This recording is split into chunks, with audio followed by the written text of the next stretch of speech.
Welcome to Joe Sports Channel. You can follow me on Joe the Fighting J on Instagram. You can follow me on Taker Devil One hashtag Joe Sports Channel. Ladies and gentlemen and boys and girls of all ages, it is February 6, 2021, and I hope everybody is having a glorious Saturday evening. Folks, we are less than 24 hours away from the Super Bowl tomorrow. But before we talk about the Super Bowl, before we talk about sports, folks, I can't thank God enough for giving me this opportunity to bring this man on the panel for the first time ever on Joe Sports Channel, on the Booney Believer Network, and on the other networks. Please welcome in Jamie Rayner. How are you, Jamie? Good, Joe. How are you doing? I'm doing fantastic, man. Thank you for taking time out of your schedule to come on the show. I really appreciate it. Oh, yeah. I'm so busy, buddy. It's been busy, huh? Oh, yeah. How you been, my friend? Oh, just trying to get through this remote teaching with with Mr. Murray. Him and I are still with the Forest City and every day online with the kids. That's good. Is the pandemic treating you okay these days? I know it's been really hard on a lot of teachers out there, you know. Oh, no. We've been really lucky in our household. It's been good. It's been good. We've been very lucky too. But, I've always dreamed about having you on my show, and I finally got the opportunity to have you on my show. In 2002, the Buccaneers won the Super Bowl. The last time the Buccaneers were in the postseason was 2007. Now, I like that. Is that the 2002 Super Bowl hat? It is. Now, the Buccaneers are in the Super Bowl playing in their home stadium tomorrow night at 6 p.m.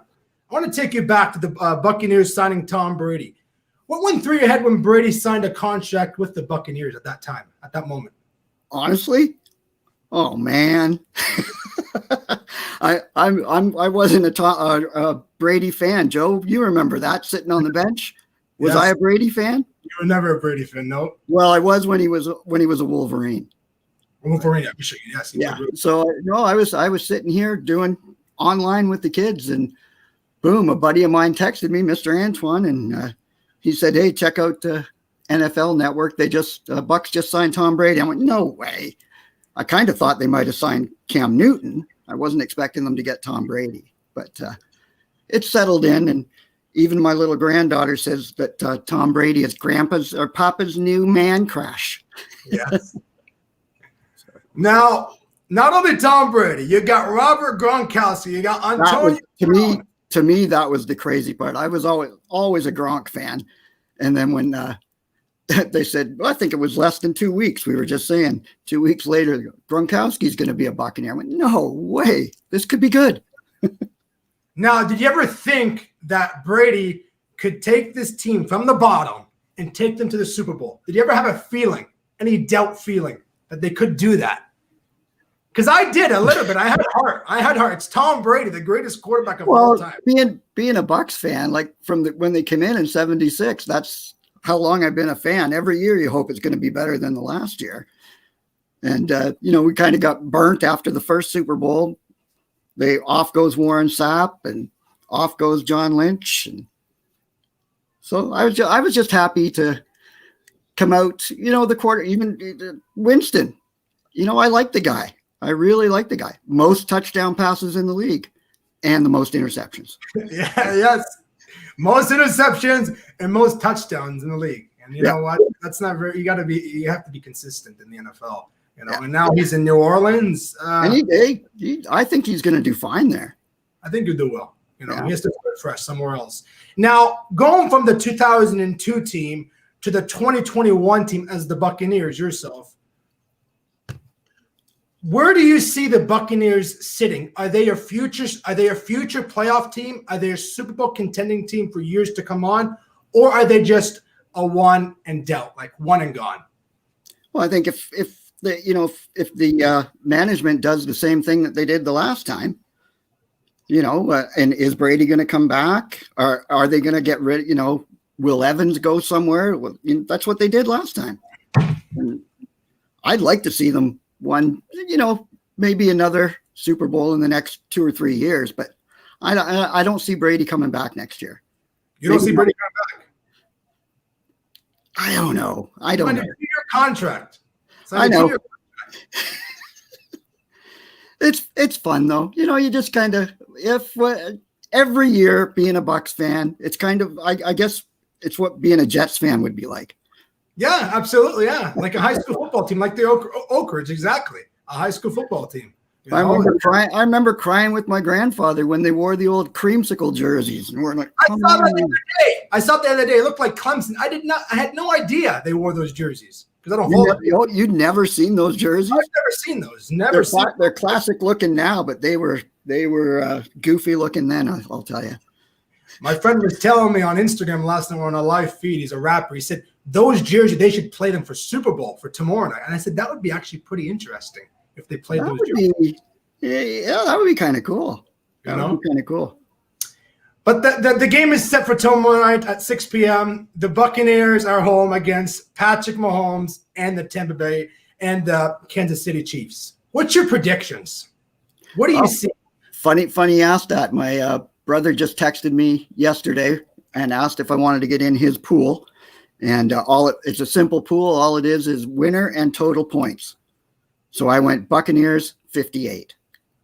58. Okay, you're picking the Buccaneers. Okay. See, I personally myself, I think the Tampa Bay Buccaneers are going to win this game. After watching them 2 weeks ago, beating the Green Bay Packers, my Packers, still disappointed in that loss, still hurt, still down and out. But I got to move on. I think Tom Brady's just unstoppable. A lot of luck is on his shoulder. God is on his shoulder most of the times. And just seeing him put this team from the bottom, bringing them up to the mountain. Oh, I know. I admit it's impressive. It is impressive. And I'm pulling for him tomorrow. Of course, I'm pulling for him. And it was bittersweet.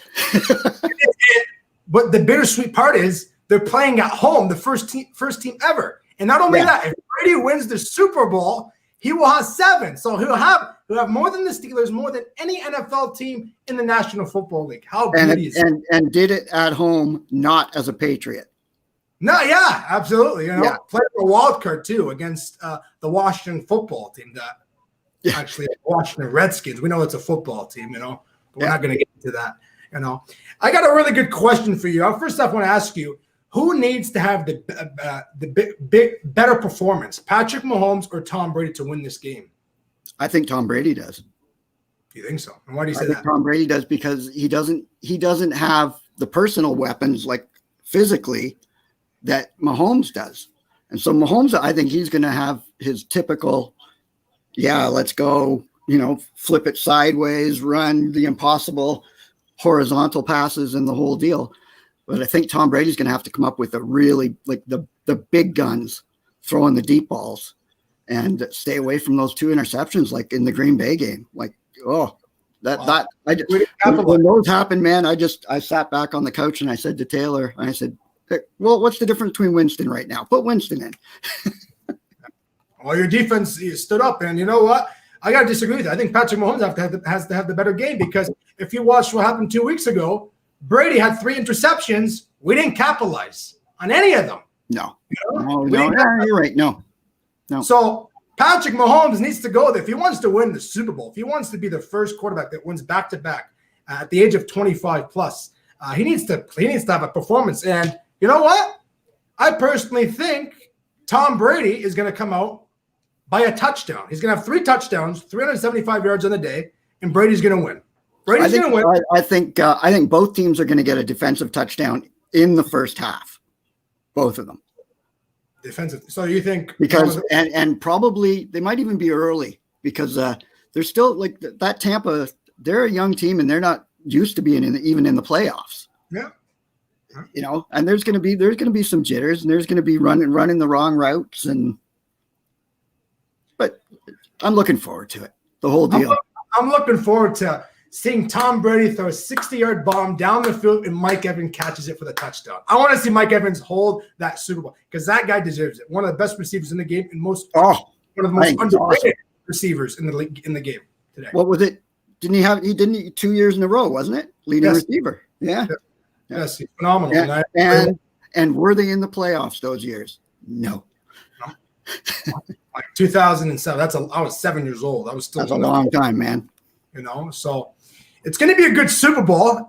I'm excited. I would never have thought Tom Brady versus Patrick Mahomes. I really thought it's going to be Aaron Rodgers against Patrick Mahomes, and I was wrong about that. And you can never doubt the GOAT, the greatest of all time. Like, Joe, it took me back when I got your first text. Congratulations, man. Yeah. And I was waiting for that day. Please let the Buccaneers actually go to the Super Bowl so I can have you on the show. And you know what? They're in the Super Bowl. They're on here live right now in front of a lot of good people who are listening. And later on tonight, and for the viewers who are tuning in later on.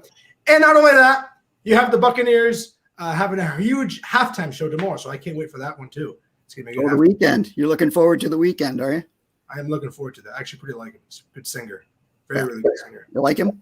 I do. I think he's pretty good. He's I kind of consider him, he's not rap, he's kind of in between, you know. His music's pretty good. There's a couple songs I really like. Yeah, I was kind of sitting on the fence, and then I saw him when he was on Saturday Night Live, and I went, what's going on here? So we'll see what happens tomorrow. See what happens. And you know, what I'm really surprised with the Buccaneers is picking up Antonio Brown. That was a really big surprise for me. I thought Antonio Brown was actually done from the league myself. When I saw him go to the Buccaneers, I said, "Uh-oh, you better watch." I know it was like a whole offseason of what the is going on, man. Like superstars coming to the team that were nothing to nobody. 8-8 team, you know, teams that could barely win 6-7 games in the regular season and now are in the postseason, you know. Well, we were watching the NFL Network earlier this morning, and it comes, you know, they're running along the bottom, and it comes up Antonio Brown and was it Scotty Miller are both questionable. And my son is like, man, what's going on? I said, just relax. Everybody's questionable on Saturday. To be honest with you, Scotty Miller and Mike Evans, the most underrated receivers in the game. Oh yeah. Yeah. Cameron Brate. No, he's a good tight end. Good tight end. Do you remember a couple of weeks ago too, when it was, I think, 3-4 seconds left and Tom Brady threw that bomb, Scotty Miller catch? Yes. Like, what in the world? Like, come on, Kevin King, catch that ball, swip that ball out. But you know what? Scotty Miller was a lot faster than that. So he's I didn't think he was that fast. Oh, he's very quick. He was even fast in the slow motion replay. Scotty Miller? Yeah. Well, let's talk about Kevin King. He was very slow. You're just looking for the ball. You don't look. You run. Don't look back, right? Yeah. Yeah. Page 1, man. That's page 1 on defense.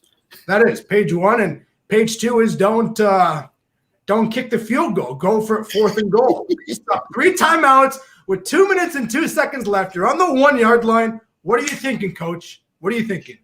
And that's when I said to myself, something needs to change, because Aaron Rodgers is one of the best quarterbacks in the game. Won Super Bowl. Question if he will be a Packer in the near future. We don't know about that. I really like Aaron Rodgers. I like him like I liked Brett Favre. Not a Packers. Never was really ever a Packers fan, but I really like Brett Favre. I thought he was a class act, and I think Rodgers is the same way. Right. So if you had to pick between Aaron Rodgers or Brett Favre, out of those two quarterbacks in Green Bay, who would you pick and why? I would take Favre because of his personality. And his drive. Like playing the day after his father dies. He told him to.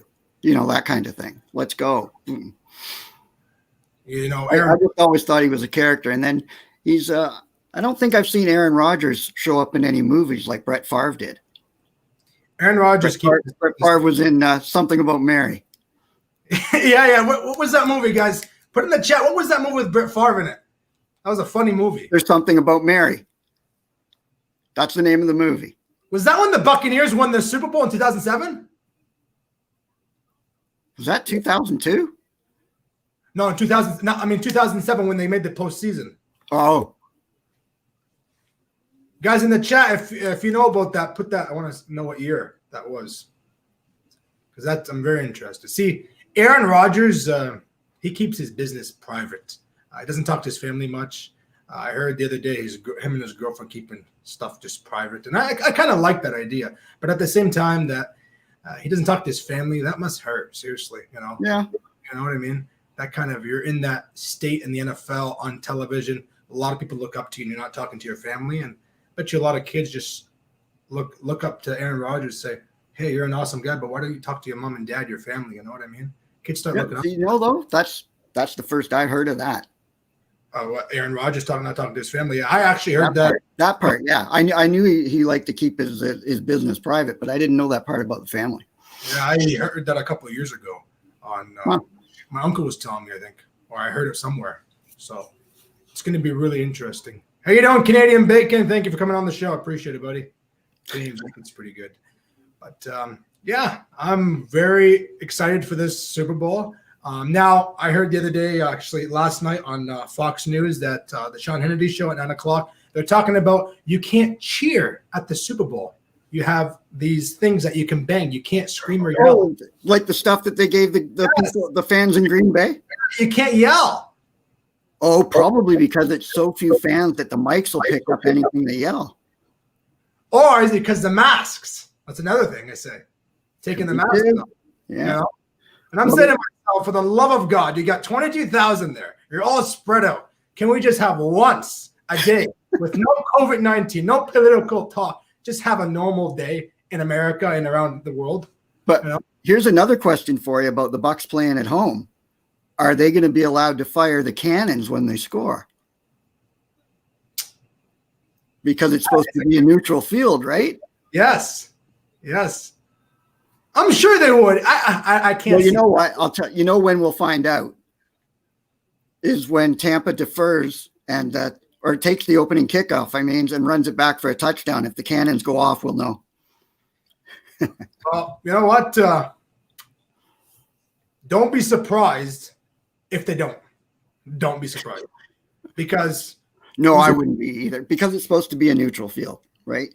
Yeah, and it's there. It's spread out to a lot of people. And I noticed the outdoor stadiums, you have a lot more people. Like you look at the New Orleans Saints game, there was about 1,500-1,600 people. And I guess when it's a closed dome, the closed domes, they don't have more fans as the people who have outdoor. Like Lambeau Field, Gillette Stadium. All those stadiums are outdoor. They have more people, and I don't know why. I don't think Seattle didn't have fans at all this year, did they? But because I think besides Vancouver and the coronavirus was pretty bad down there. That's what I think it was. Yeah, probably. So it should be really, really good. But I wanted to ask you, actually, let's take off sports for a sec. How's the kitchen going? We're not. You don't go to the kitchen? We're not. No, we had 5 kids that were in class with us first cycle, and we waited and waited and waited, and they hummed and hawed, and they said, yes, we can do the food. No, we can't do the food. Yes, we can. No, we can't. And then they said, well, we can bring in, how we would teach them the knife skills right off the hop. Mm-hmm. So we brought them in, and Mr. Murray ran through all the knife skills, and we did a bit of that and froze everything that they cut up to use later in stocks. But we haven't served one lunch. It's tough, man. This pandemic. It's crazy. I'm over. It's at that point that when is this virus going to go away? Now they're talking about something in the UK, another virus, and I'm saying to myself, well, and now too with the board, they suspended co-op, so the kids that for sure program and all that, they can't work right now either. Did they? When was this? Because of the stores being closed and everything, right? Oh my goodness. And they extended it. I heard Premier Doug Ford, was it yesterday, that he extended it to February 16th, February 17th, if I'm not wrong? The last I heard that was he wanted to, but I didn't know whether it was a done deal or not. So I wasn't sure, because Monday's going to make a huge announcement on CTV News at 6 o'clock. 6 o'clock, I think, or maybe a little bit earlier. Now, Yeah, no, the whole thing's been tough. I mean, we've been fine here in the house, but going for months at a time without. My wife is lucky; her mom lives in town and she can be in her bubble, right, and do her grocery shopping and drop in for quick visits. But my mom and dad live in Turkey Point, and for a while their Turkey Point was even shut right down. For sure. So, hey, buddy, what's up? How are you? Now, I wanted to ask you this: as a Buccaneers fan yourself, who was your favorite Buccaneer player of all time? Oh man, it could be quarterback, it could be receiver, it could be the coach, it could be anybody. Can I give you a couple or a few for yeah, you can give me a few, absolutely. Reasons? Yeah. Doug Williams at quarterback for doing what he did for the league, right? First black starting quarterback. Warren Sapp. I always loved Warren Sapp. I loved that Buccaneers defense, and maybe off of that same team, Mike Allstott, because he always looked like that all-American football player, Tom Cruise and all the right moves kind of guy. That sort of. He was good, and he was a monster. He was. I gotta go back to the first black quarterback in the NFL, Doug Williams. He did. You know what? That guy did so much in the NFL that a lot of people don't even talk about him today's day. Like, you don't hear much about him. You really don't. I just saw him. He was on some special on NFL Network a couple of weeks ago. I saw him, and man, he doesn't even look that old. He's not that. I think he's 53, 54? Oh, he's older than that. Is he? Oh, he's got to be. I don't know. Yeah, I'd have to Google it. The phone's out of reach. Ask Jimmy when he's buying a Brady jersey. Great show. Who asked the question? Good. Did it say Dean Murray? Can you see it? Oh, okay, I see it. I don't know. I'll probably break down. You got it. If the Buccaneers win the Super Bowl, you have to get the hat or you have to get the Brady jersey. You have to. One or the other. One or the other. You have to, because it's just telling you right there, Tom Brady's the best quarterback. You used to hate him, and now he's on your team, and now you have a jersey of him, so now you're a lover. So you're not a hater anymore, you're a lover. How you doing, Joker? What's going on, Joe? Good. How you doing, buddy? None. I just want to say, I don't know if you've heard or if you've seen, but Peyton Manning just got elected into the Hall of Fame. Did he? Congratulations. Peyton Manning elected to the Hall of Fame. Way to go. One of the greatest quarterbacks out there. Thank you for that. That and go Bucs. And not only that, TJ Watt got screwed, because I know you're a Steelers fan, Joker. Yeah, I'm a Steelers and a Bucs fan, but Yeah, I was Steelers before the Bucs came in. Yeah. Yeah. Joke, I wanted to ask you, I asked Jamie this question already. Who needs to have a better performance, Patrick Mahomes or Tom Brady? Brady.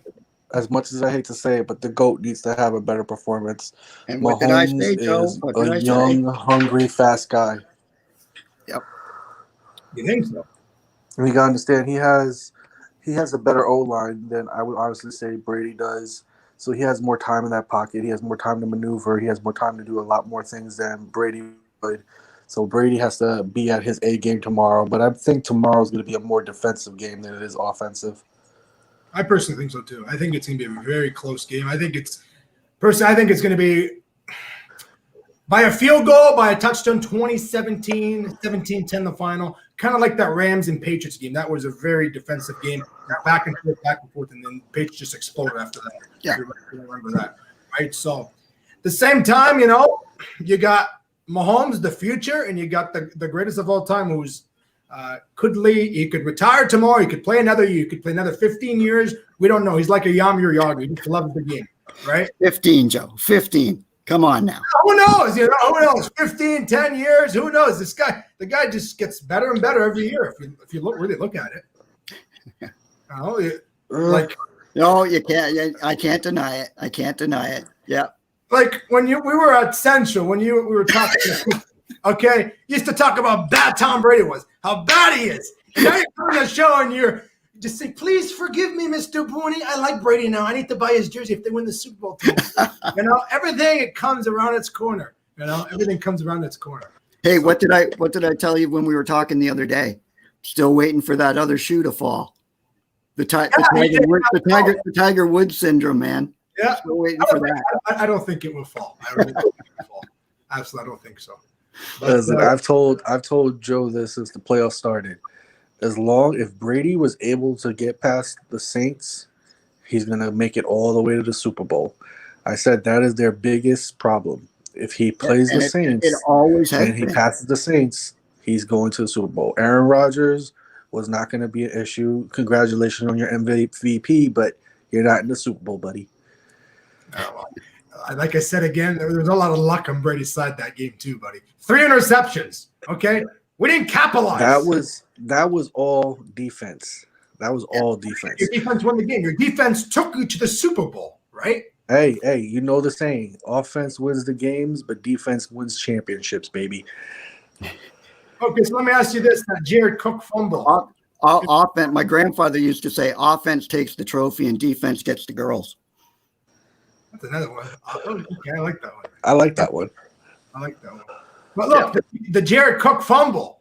Okay, if we didn't have a fumble, 100% the Saints would have won that game. Joker, you have to agree with me on that.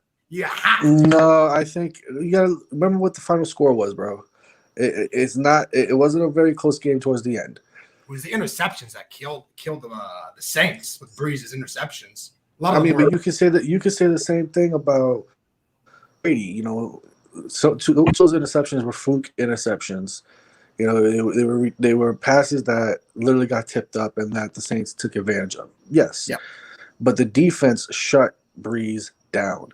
Your biggest issue was that you didn't have a great run game tomorrow, and you didn't have Taysom Hill to be your backup wide receiver and do those trick plays.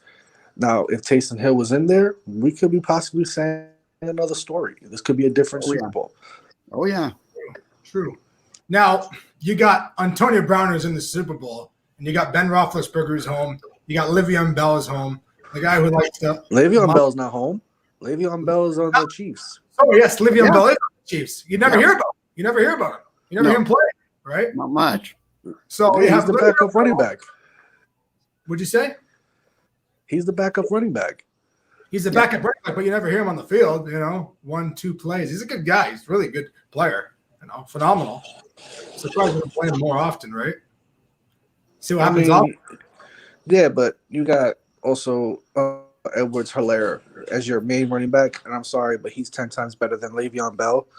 And Le'Veon Bell, yes, he's there, but Hilaire's going to be your course. Hilaire's going to be the one to start everything off. Maybe Bell will be the one that you put in when it comes to, being in the red zone. But other than that, nah, I say it's going to be more Edwards-Helaire. Will Fournette have a good game tomorrow night? I think we are. I think we're going to have I think tomorrow is going to be one of the best games the NFL has had all year. I don't think it's going to be a blowout. I think this is going to be a back-and-forth matchup. And like I said, it's just going to be which defense stamina runs out first. I'm just happy we got here on the date that it was supposed to be played. No long delays. A few teams, they got a little inconvenienced in that. But I'm shocked that we're playing the Super Bowl on the Super Bowl date. Yeah, you know what? The NFL did a phenomenal job with COVID-19. They did a phenomenal job. I'm giving the Chiefs credit right now, a lot of credit, because they're dealing with a whole bunch of issues right now. Mm-hmm. Especially with the whole tragedy of what's happening with their linebacker coach, which also happens to be the son of Andy Reid. He's going to jail. He's going to jail. There's no doubt about that. He's going to jail. Especially if that child dies, he's going to jail. He openly admitted to having 3 drinks and then taking his Adderall, knowing that those two do not mix. So yeah, he's done.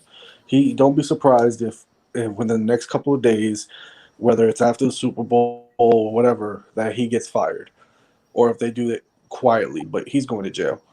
I'm disgusted when Jamie told me that earlier this morning. I looked at the article. I couldn't believe it. You got to give me a break.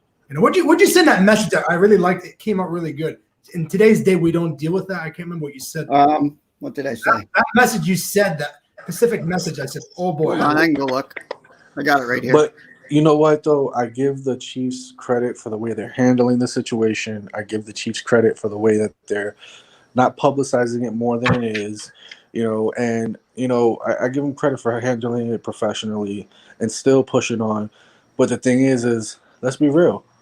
How much is this incident gonna affect Andy Reid tomorrow, knowing that his son, because already unfortunately,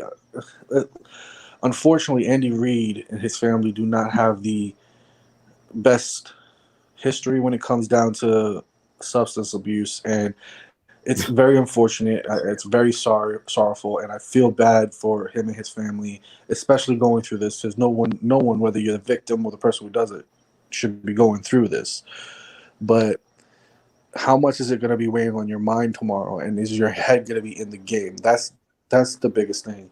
Knowing that a personal tragedy has happened, is your head going to be there? And me personally, I don't know where my head would be if that was me. So, credit for Coach Reid for going and tomorrow and still doing what he's being paid to do and being a professional about it. That's one thing I can say that Andy Reid is. He's very professional.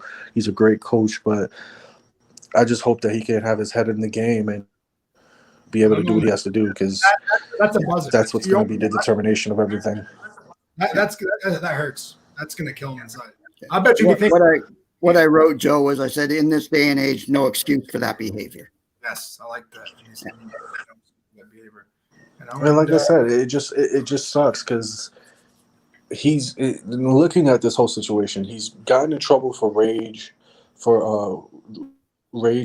driving. He's gotten in trouble for reckless driving before. He's even went to jail in 2007 for incidents like this. And you figure after personal loss, you would figure you would get it together and realize that you need to do something about it. And unfortunately, like I said, that family has had personal losses. That family has had personal issues with it, and it sucks. And this situation shouldn't have happened, especially the fact that it's a 5-year-old child that is laying there in that hospital, with a traumatic brain injury. He should not even be on the sideline tomorrow. He shouldn't even be there. Okay. He's not. Oh, okay. He isn't? Okay. No, he's not allowed. He is still in Kansas City. He is not making the trip. They, like I said, they are doing it professionally, but they're at the same time, you can see that they're distancing themselves away from him and the situation, and he's basically going to be left alone. And it just, like I said, as a father, that would suck, because knowing that that's on my head, that would drive me nuts. But like I said, it just, I give them credit for the way they're handling it.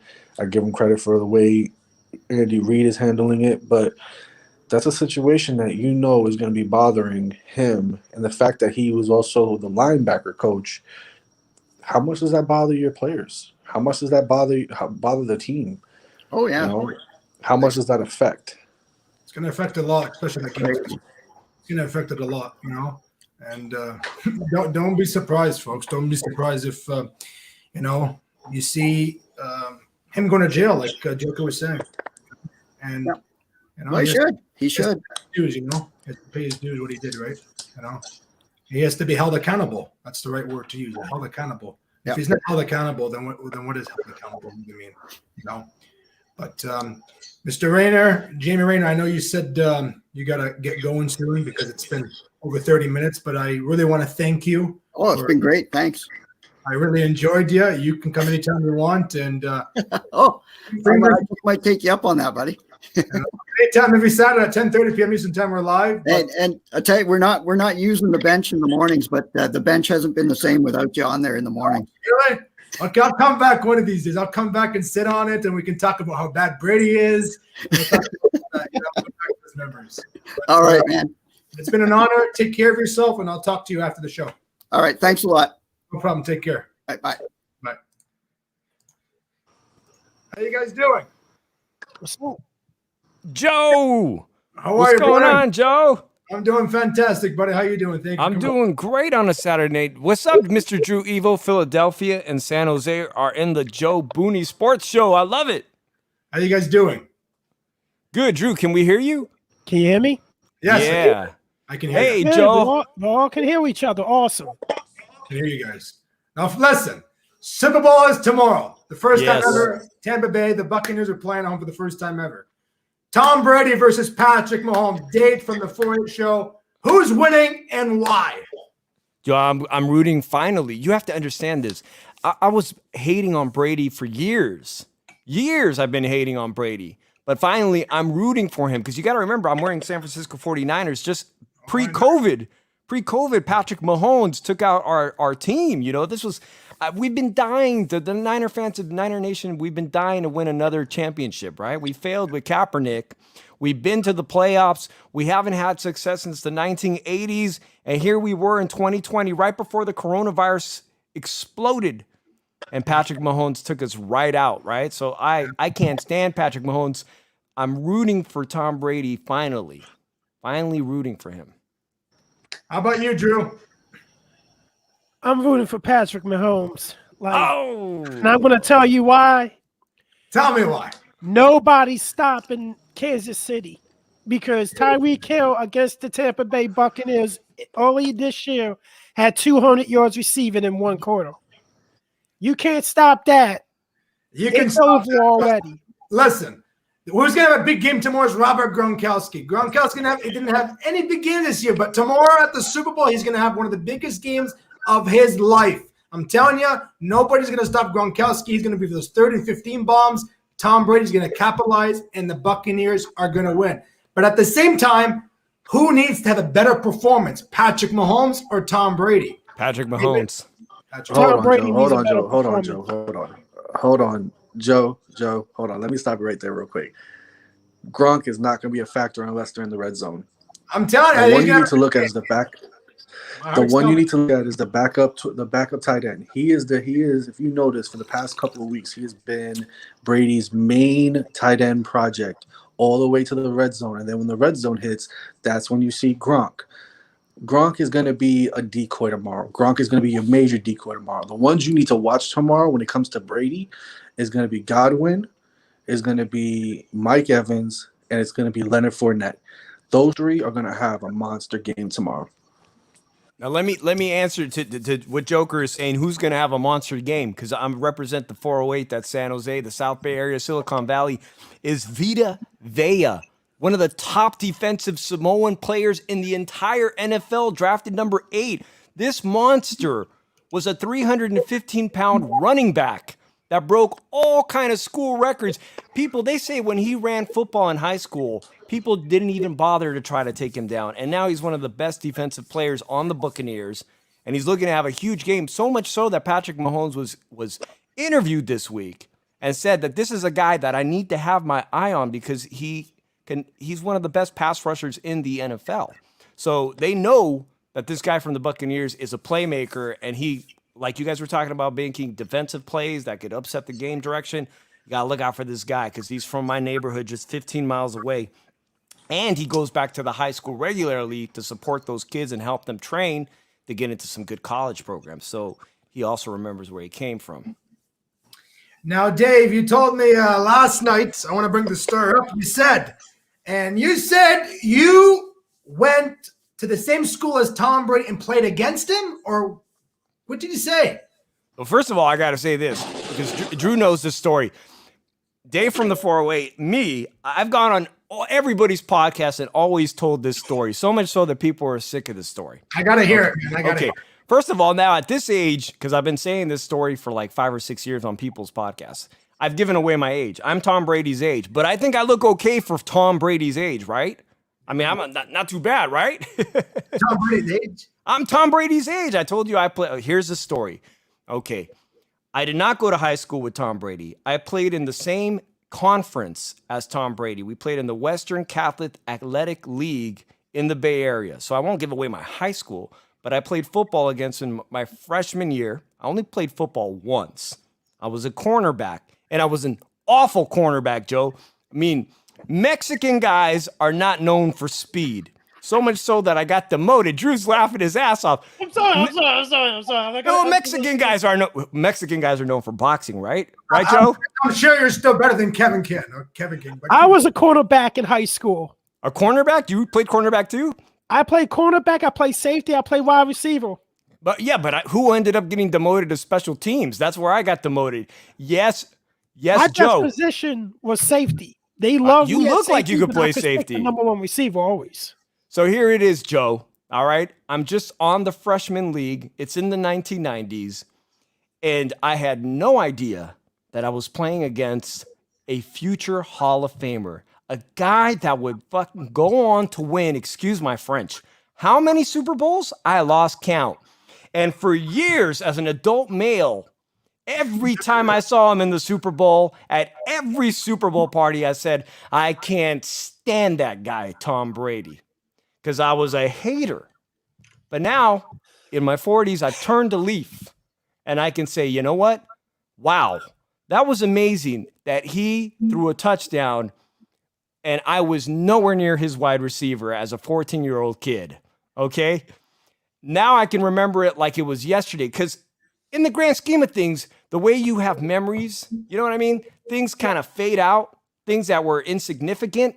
But it wasn't until he was in the NFL that I realized, damn, that's the guy who threw that touchdown against me. And I was nowhere near the end zone, and they took me out of the game. Now I went on to become a wrestler in high school because not only was I too slow. From a player to a wrestler. I like. Yeah. Not only was I too slow, but I was getting demoted and I couldn't gain any weight. So there went my football career. One season in high school in the Western Catholic Athletic League against Sarah. He went to a school called Sarah. And Joe, this is very significant because Sarah High School in the Bay Area has two sport legends that came out. And the other sports legend is Barry Bonds of the San Francisco Giants. Barry Bonds, who this year was rejected from the Hall of Fame again. Now, Drew, he was never convicted of the steroid case. Should have been. You know what? He should have been in the Hall of Fame. None of them were. Many years ago. Even Roger Clemens. But you want to know what the issue is when it comes to that? When trying to pick these reporters and everything, try to choose their ballots for the Hall of Fame, they're always going to hold, excuse my French, shit like that against you. Exactly. Like Roger Clemens. The people should vote. The people of the NFL fans should be voting. That's the right choice, but the problem is simple. They're gonna say there's gonna be a fraud when it comes to the voting between the people. There's more fraud in there than for us. How are you gonna be able to get votes out? You're gonna make them go online and vote, and they're gonna go through over 10, maybe 20 million votes to vote people in the Hall of Fame. If they can do that, we can vote too. We can vote too. And you know what? I have a lot of respect. Joe, they're not going to do that. They're not going to do that because of the fact of you got to think of it like this, and it's just like Drew just said. Even if you did a voting system on the online, like how the NBA does the All-Star voting system, how contaminated would that voting system be when it came down to it? And don't get me wrong, there's a whole bunch of great baseball players that should be in the Hall of Fame or should still be on the ballot that are no longer on the ballot. Did you realize that Andy Pettitte, one of the greatest Yankees of all time, he fell off the ballot? Jorge Posada, another great Yankee catcher, fell off the ballot. Like, that's how corrupt that system is. And I believe that, you know what, yes, you have one of the greatest hitting baseball players of all time being Barry Bonds. He should be in the Hall of Fame. Kurt Schilling should be in the Hall of Fame. Yeah, Roger that's Clemens another one. should be in the Hall of Fame. Kurt Schilling is so upset with how corrupt the system is. He requested to have his name removed from the ballot. Absolutely. Kurt Schilling is just amongst the many legends. And it's a travesty because apparently there's only 1 year left of eligibility for Barry Bonds. And this is a guy who shattered the home run record, but was not convicted of the steroids case. He even went to a federal trial and was acquitted. He went to federal trial. But his counterpart across the Bay Bridge, Joe, and you remember you invited Dave from the 408 from the Shoe Shine and Drew Evil from the Shoe Shine. You've been on our show. Thank you. It's all about boxing and MMA. Jose Canseco was trending last night on Twitter. You guys have to know that he fought. He on separated TV. his shoulder. I separated my shoulder. How long did he last? How long did he last in a celebrity match against Billy Football? 36 seconds. The rough and rowdy. And there was no 26 rough and seconds. rowdy. So if you didn't see the video, I'll ask anybody here. But Jose Canseco, now they say David Portney of Barstool Sports says he was awarded $50,000 in advance, and he would get $50,000 if he won. So I guess if you look at the tape, I didn't see any clean punches. Drew, did you see any clean punches land? I didn't even watch the fight, to be honest with you, Dave. Joker. I was at I work watched last it. night. I watched the highlights last night because they showed highlights last night, and the highlights had me dying because it literally looked like a cat fight. They were literally like the guy who he was fighting was swinging downward, like he was slapping him almost. Slapping And punches, yes. Everywhere he did, all you saw was Canseco cover up and then fall down. There was no way in hell that he separated his shoulder anyway at all. Yeah, well, that's what he alleges. And if for $50,000 for 15 seconds, I'll tell you, I would take that any day. But Jose Canseco with the Barry Bonds thing, and Jose Canseco was the only one to admit it and try to profit off of the steroid scandal.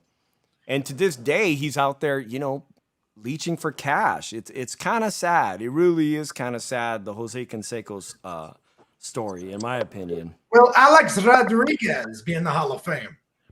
Yes, A-Rod? A-Rod Without a will go, doubt. but I don't think he will go in the first couple of years. I think he'll be to his second to last year as a Hall of Famer. But real quick before we keep going Hall of Fame, just a quick rest in peace to Leon Spinks, Hall of Fame boxer who passed away, lost his battle to cancer today. Most definitely. Was one of the few people that was able to beat Muhammad Ali. Yeah, I heard that earlier. Right on, Joker. I didn't know you were a big boxing fan, but I appreciate that comment, man. You're welcome to come on and talk boxing with us anytime because I love people that study the history of boxing. That being said, last night was also... My favorite boxer of all time is Felix Tito Trinidad. Oh, my God, a Puerto Rican legend, and we can go on about that, but I don't want to take over Joe's show because it's about football. No, this show's about sports and about the facts. I love it. I'm going to be honest. Show us. I'm not only a big boxing fan, I'm a big sports fan in general. I know a lot about Eagles fan, man. Of course, you're a big Eagles fan. You're I know, but if you want me to vamp on that topic, Joe, I will vamp on your show about it. Because I'm going to tell you something right now. And I think every Phillies podcaster should have me on their freaking shows against the vamp because how pissed I am right now.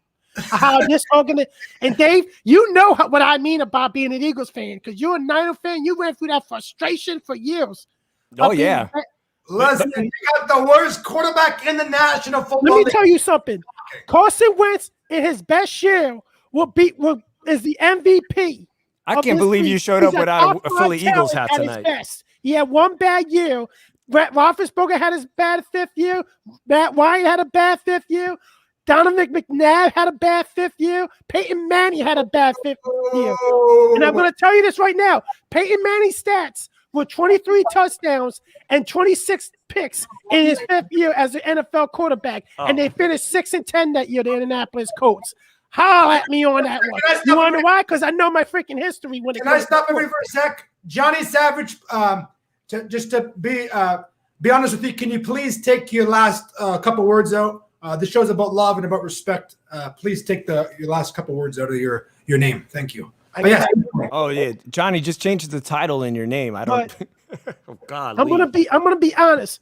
The Philadelphia Eagles are about to make the biggest mistake.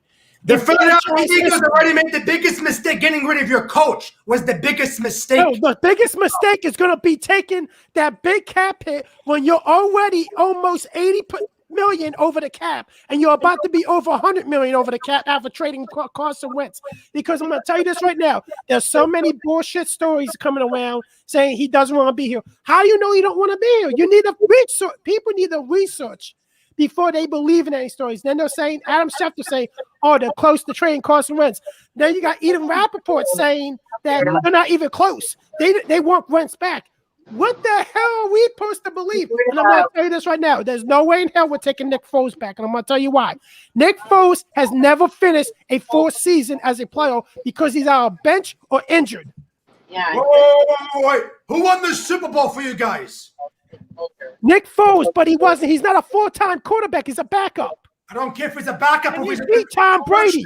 if he's a four-stringer. At He the end of beat the day, Tom Brady. Nick Foles won the Super Bowl, and Carson Wentz did it. Carson Wentz, to be honest with you, and to the Brady believers out there, the worst quarterback in the National Football League, because you can't rely on him. You just really can't. So you're Nick still going by Foles one is into the season. That's Jaguars. people's Nick problem. Foles You and want to into go the by Jaguars. one season of him. We digress in one season, while others digress one season, and they get a slap on the wrist and they come back. Give this kid a chance to come back. I'll bet you he's going to be a better quarterback, and he's going to be back to MVP form next year. We're going to be coming back here. Why did they get rid of your coach 3 years Hey, ago? Drew, I'm going to tell you why they got rid of You're wrong. Doug You're Peterson. wrong. I'm going to tell you the main reason why they got rid of Doug Peterson. I don't want to listen to that Jags fan right there. I don't know why he's a Jags fan. He's from Los Angeles. Yeah, I'm from London, But Ontario. I'm going to say this right now, Joe. I'm going to tell you why they got rid of Doug Peterson. Go ahead. Because Doug Peterson wanted Chip Kelly power. He wanted power over, and I'm going to be honest with you, he's a Super Bowl winning coach. He should have had it. But the problem is, they ain't going to give that motherfucker that power. My bad, Joe. My bad. I forgot we on a Kids Family channel here. It's okay, buddy. It's okay. But the problem is simple. They got rid of him because you want to Chip Kelly power. I understand because you're a Super Bowl winning coach. You want power, but look who you have running the organization. Captain, and you have an owner that won a Super Bowl is going to think he's a football mind now because they won a Super Bowl. And to tell you the truth, it reminds me of an episode of Scooby-Doo. When you get ready to unmask the guy, and it's Jeffrey Lloyd, it turns out to be Jerry Jones underneath that mask. Let's talk. Joe. Drew, I can say this real quick. I believe that you're right. Carson Wentz ain't going nowhere. I think Carson Wentz is going to stay there, and the only reason why he said he wanted out, if at any point, was probably because of Doug Peterson. I think the fact that Doug Peterson is gone is what's keeping him there. And I think for the fact that he is a good quarterback. Carson Wentz, everybody was all up Carson Wentz, but when he was doing phenomenal things within his first 2 years. What's up, Joker? What's up, Johnny? His only issue was that he got hurt. But that's because he wasn't getting protection. Now you do what you got to do to protect this man. I'm telling you right now, he's going to be an elite quarterback. Mark my words. Don't get it twisted. Carson Wentz, for years to come, will be a household name like Tom Brady. Let's talk about ethics, though. No. Let's talk about ethics and the Philly Eagles throwing the last game of the season. I want this Joker to say the Eagles throw the last game of the season, yes or no? I heard. Joker, say that again. I want to hear that real joke that just came out of your mouth. I said that, mark my words, he will be a household name like Tom Brady in the years to come. The kid is a phenomenal quarterback.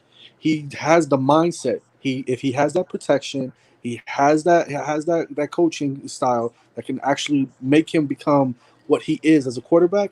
He will be having rings upon rings and not just be sitting there hurt. He is, as long as he has that right training, that right protection, that right type of guidance, he's going to be phenomenal. Carson Wentz is a phenomenal player. Joker, what you're saying, the French have a word for it. It's called je ne sais quoi, the magic factor, the it factor, which Jimmy Garoppolo failed us because, like Johnny Savage, he spends too much time watching pornography on the internet. I was going to say that.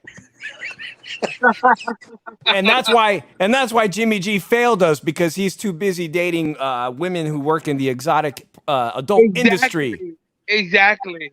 Wait a minute. Johnny Savage is live? Johnny Savage is the Jaguars fan from Los Angeles? I still can't figure that out. Like, Joe, I'm in a jacuzzi. Listen, I ain't gonna lie.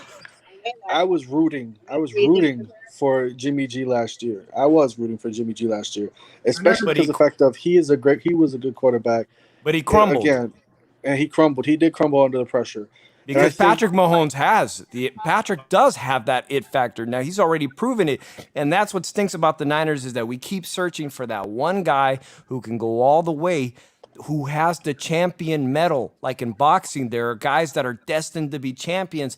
And Jimmy G, sadly, he isn't it, right? So we keep looking. Maybe you're saying Carson Wentz has that it factor if the team was right. I think maybe Drew will agree with you. But I don't know, and I'm looking for another quarterback. Well, you better be looking for a new quarterback, because Jimmy G is not the answer for San Francisco. I'm sorry. No. Joe, I hope no Niner fans are watching me. I gotta ask this one question.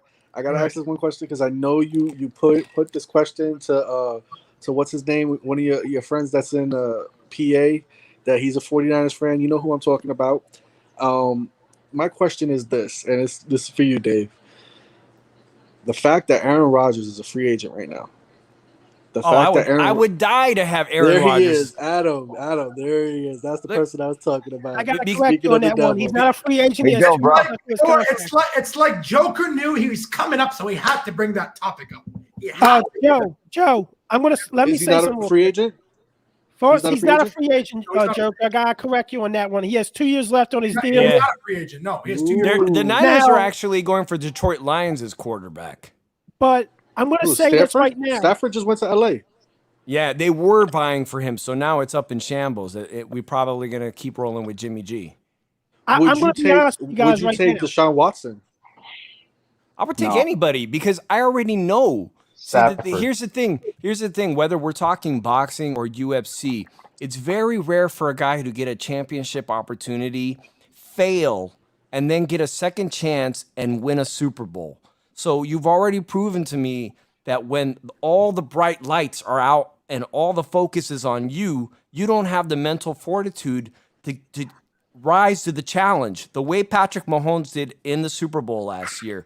You saw Jimmy G fold under the pressure, and Patrick Mahomes, what we're going to see tomorrow is going to be fantastic. We're going to see a future legend against a veteran champion Hall of Famer. It's going to be, for the fans, he's already a legend.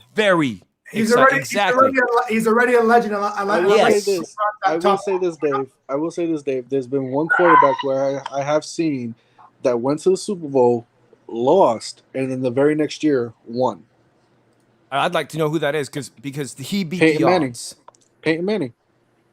And that's a great quarterback. So thank you for pointing that out. Very important. Just got elected into the Hall of Fame tonight.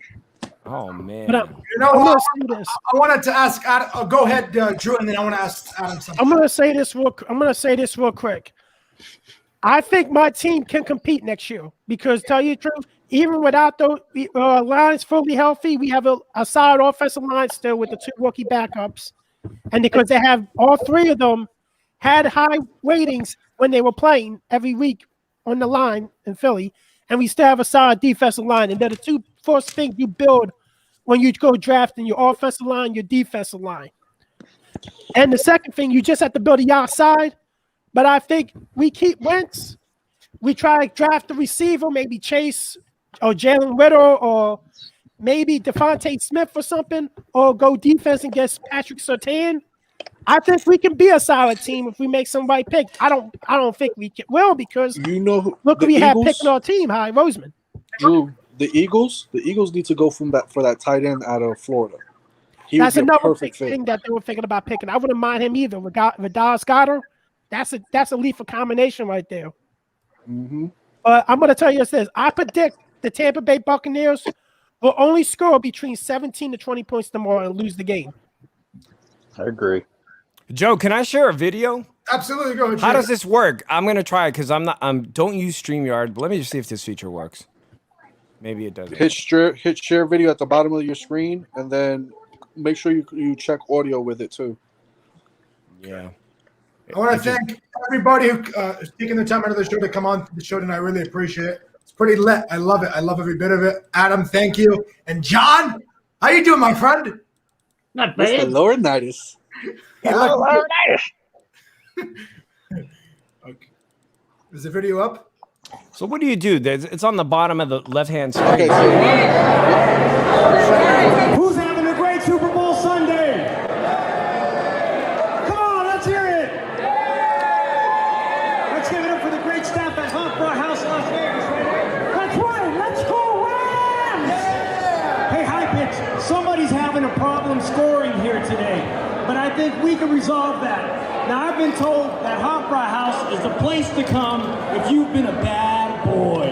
Have you been a bad boy, High Pitch? I guess me and you because you're wearing a 49ers shirt. I may be a bad boy, but not as bad as you. So let's handle that. We got somebody here who wants to introduce you to their little friend. Oh, hello there. I heard you've been very naughty. Well, hey, Joe, he's wearing a 49ers. He's going to get a good spanking. Oh my God. It's all about you today. Who's ready to see a grown man get spanked? Right here. Who wants to see a grown man get spanked? Take it easy on him.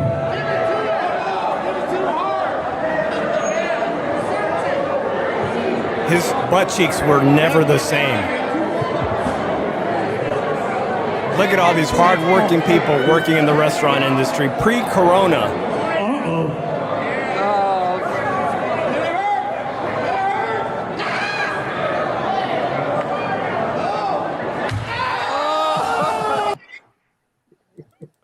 Dang. How do I get off the screen? Joe, thank you so much for playing that for me.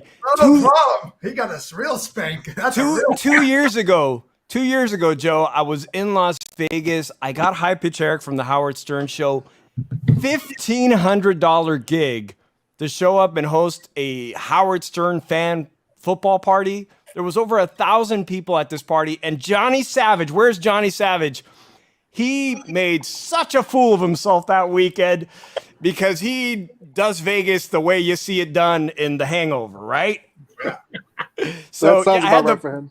I had the pleasure of hanging out with Johnny Savage on that trip 2 years ago, and now look at us. We're all gonna watch it. Hopefully you're watching the Super Bowl amongst family in your home. But man, the coronavirus has really changed things, and I really miss those days. Those opportunities are long gone.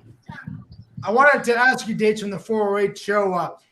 But going back to Tom Brady, when you played against Tom Brady in your high school days, did you ever have a connection with Tom Brady? Go up to him, shake his hand, talk to him, go for lunch, or anything like that? You know what? In those days, they did do this after the game. There was a sportsman fist bumps or whatever that people did, and that was it. So maybe yes, I did. Maybe I didn't. It's not like you actually hit every player on the way out, but we lost that game. That's for sure. Yeah. And I believe he was a multi-sport athlete. You know what I mean? He was probably a star on the baseball team as well in those days. Most quarterbacks are star baseball players as well. Pretty good. Adam, what do you got tomorrow? The Bucs or Patrick Mahomes and the Kansas City Chiefs? And why? I don't know. My screen's frozen. Why is it frozen? He's looking good. It looks good. Yeah? Yeah, we can see I don't you. know. It's frozen on my side. Anyway, I could hear you guys. So I'm picking Mahomes. I'm picking the Chiefs to win like 34-21, something like that. Oh, you're picking them by 13. Okay. And why? Why do you say KC? Too dominating. Too much offense. Fast pace. They'll score quick. It takes a lot longer for Brady to get going. I just think he's going to have a lot more troubles with the defense, KC defense. I just don't see it happening. I don't know. I just think they're faster, stronger, younger team. I don't know. That's my feel. John, how about you? I don't know. I'm not sure. I think it'll be a close game, though. It's not going to be a blowout. I don't think so. Again, by a field goal, by a touchdown, and we should settle that. And you know what? I think the Tampa Bay Buccaneers, once again, I'll say it again, I think they're the team to win the Super Bowl. Brady brought them from the bottom to the top of the mountain. Look where they are. Where were the Tampa Bay Buccaneers last year? A year before? The last time they made the postseason was 2007. The last time they won a championship was 2002. The Bucs were nothing to nobody until they brought Tom Brady back. So it's amazing when you bring one player back and what he can do to that team. Now, they got Gronkowski, they got Fournette, they got all these great players. But it was Tom Brady, too, and that defense is what took them to the Super Bowl. That's what I believe in. I think the GOAT is going to pass his cup to the next GOAT. I think the GOAT. It's very likely, right? It's very possible. Adam, log off and come back in. I think so. Okay. Was that Joker saying that? Because, I mean, you just got to wrap your head around a 43-year-old man still being an elite athlete. It's incredible, right? What are the rest of the 43-year-olds doing? I'm rooting for Tampa Bay tomorrow. I think tomorrow Brady gets number 7. I think the Legend of Thanos, the Great, it keeps going for him. I think he goes in good tomorrow. I think tomorrow is going to be a good day for Tampa Bay. But I think I think we might be seeing the end of Brady's career soon. I think he maybe might do one more year. Who knows? Maybe he might go out like Peyton. Maybe he might say, you know what? I got my last championship ring. I got an MVP. I'm done. And I wouldn't be surprised, especially with him if he wins tomorrow. I mean, the man has been great. So let's see what happens. I will be very shocked if Tom Brady announces retirement. I will be. If he wins the Super Bowl, if they win tomorrow, and most likely they will. I believe they will. I'll be very surprised if he retires. I see Brady he's too good. He's way too good for the NFL. You know, he has a lot of luck on his shoulder. A lot of times God's on his shoulder. But at the same time, why would you quit at this time of age? You're proven everything in the league. You don't need to prove anymore, but you enjoy the game so much. Why not keep doing it, right? Right, Drew? Does it make sense what I'm saying, or am I just talking gibberish? To be honest, I'm going to be honest with you now. He's done enough in the league that he doesn't really have to play another year. He doesn't have to, but you know what? Why not play another year? Why not keep performing? Why not keep saying, hey, I love this game so much. I will leave when it's my time to leave, not when it's your time to leave, right? I think it is his time to leave, though. I think if I was him, and I'm being real about it, he's made enough money. He's already done enough in his career that he has a legendary status, a legendary Hall of Fame career. I think tomorrow, if he walks out with another Super Bowl championship, I think maybe he does call it quits. Now, is that necessarily going to happen? Probably not. He's probably going to play 1 or 2 more years just to make sure it's not a fluke. But I think he at least thinks tomorrow might be the end. Wow. John, any word on that? Brady wins tomorrow. Is it the end of an era for Tom Brady? Or does he go for another year because he signed a 2-year contract with the big Bucs? He'll go another year. Go another year. Hey, Haley. So, Joe, thank you for adding me back to the thing. I have to actually get going, but I wanted to bring this up because this ties into a good colleague of ours, Don A, the Don A Friday night late night live stream. Hey. So I love Don A. Well, I love Don too. Anytime I can pull strings behind the scenes, I love to work with Don. People don't know that I talk to him all the time and whatnot, but I'm a big supporter. So Don went and saw a fight that was supposed to be the Bagel Boss, who went viral, and fight Lenny Dykstra, right? You guys remember that? Big fan of Don A's show. He went and live streamed it, but the replacement was Dustin Diamond, a San Jose native, also known as Screech. Rest in peace, brother. Rest in peace. Rest in peace to Dustin Diamond, another guy with a tortured life after he acquired fame, just kind of like Jose Canseco. But Dustin Diamond came in just a year ago, and believe he fought right in front of Don A and Uncle Jeff. And we find out this past week that a San Jose native, before he hit fame, he passed away of cancer. And that really hit home for me because not only is he from my same community, but he's a celebrity. And he's the same age. You know, here we are watching Tom Brady, an elite level athlete, and here we are watching an actor who tragically dies of cancer. Cancer is a huge. It's a terrible disease, man. Absolutely. And Don A was just there a year ago. He did a great live stream. He did us all a service to go out to that fight in Atlantic City. And me and Drew represent the Shoe Shine, which Joe Booney, thank you so much. The Shoe Shine boxing channel is now live on YouTube. YouTube. I must be drinking too much. I like that YouTube. I like that one. So, guys, one last thing before I get off. Did anybody watch bare knuckle fights, or at least the clips of it? Because Paige Van Zant, who was a huge star in the UFC, she got kind of her ass whooped last night. You know what I mean? That wasn't her scene, bro. I seen the clips. That's definitely not her thing. I think she's done fighting. A superstar, right? She was a superstar. Rumor has it she's been linked to WWE the past couple of weeks. So she might take the Ronda Rousey route and head over to professional sports entertainment very, very soon. Don't be surprised if you see that. Yeah, that's great that you mentioned that, Drew. I know you watch wrestling occasionally, and that's a fantastic move to move in the Ronda Rousey way, right? I mean, who wants to keep getting punched in the face, let alone bare knuckled? By the way, A guy that Drew and I have interviewed in the past, Paulie Malignaggi, who lost his job at Showtime Sports. He also went from professional boxing to bare knuckle and was upset by a second-tier UFC fighter. So bare knuckle fighting, say what you want to say about it, I kind of think it's a sport of its own. It's just a sport of its own. Yeah. You know what I mean? You could lace up the gloves and be a champion, a two-time champion in boxing. You go into that octagon without gloves, and all of a sudden you're losing to a UFC fighter who barely had a name. So, and here, Paige Van Zandt, I guess she'll be welcome. Hey, Joe, thanks a lot for having me, dude. I got to run. No problem. I want to say two things. Adam is a big 49ers fan, and I would love to work with you in the near future. I love you, buddy. You deserve, you're great. Drew and I might be interviewing a guy called his last name is Vargas, Samuel Vargas. He'll be headlining a card on the DAZN. DAZN is a major player in boxing. He'll be headlining a fight against a guy, I think, up-and-coming guy. The one thing interesting about Samuel Vargas, he's a Toronto native. He's fought all the top guys. Only his only losses are to the top guys. Yes, he has a bunch of losses, but he doesn't care, man. If you call him up, he'll fight you. And that's what I love about boxers. Guys that are willing to take the call, guys that are willing to stay in shape. Boxers.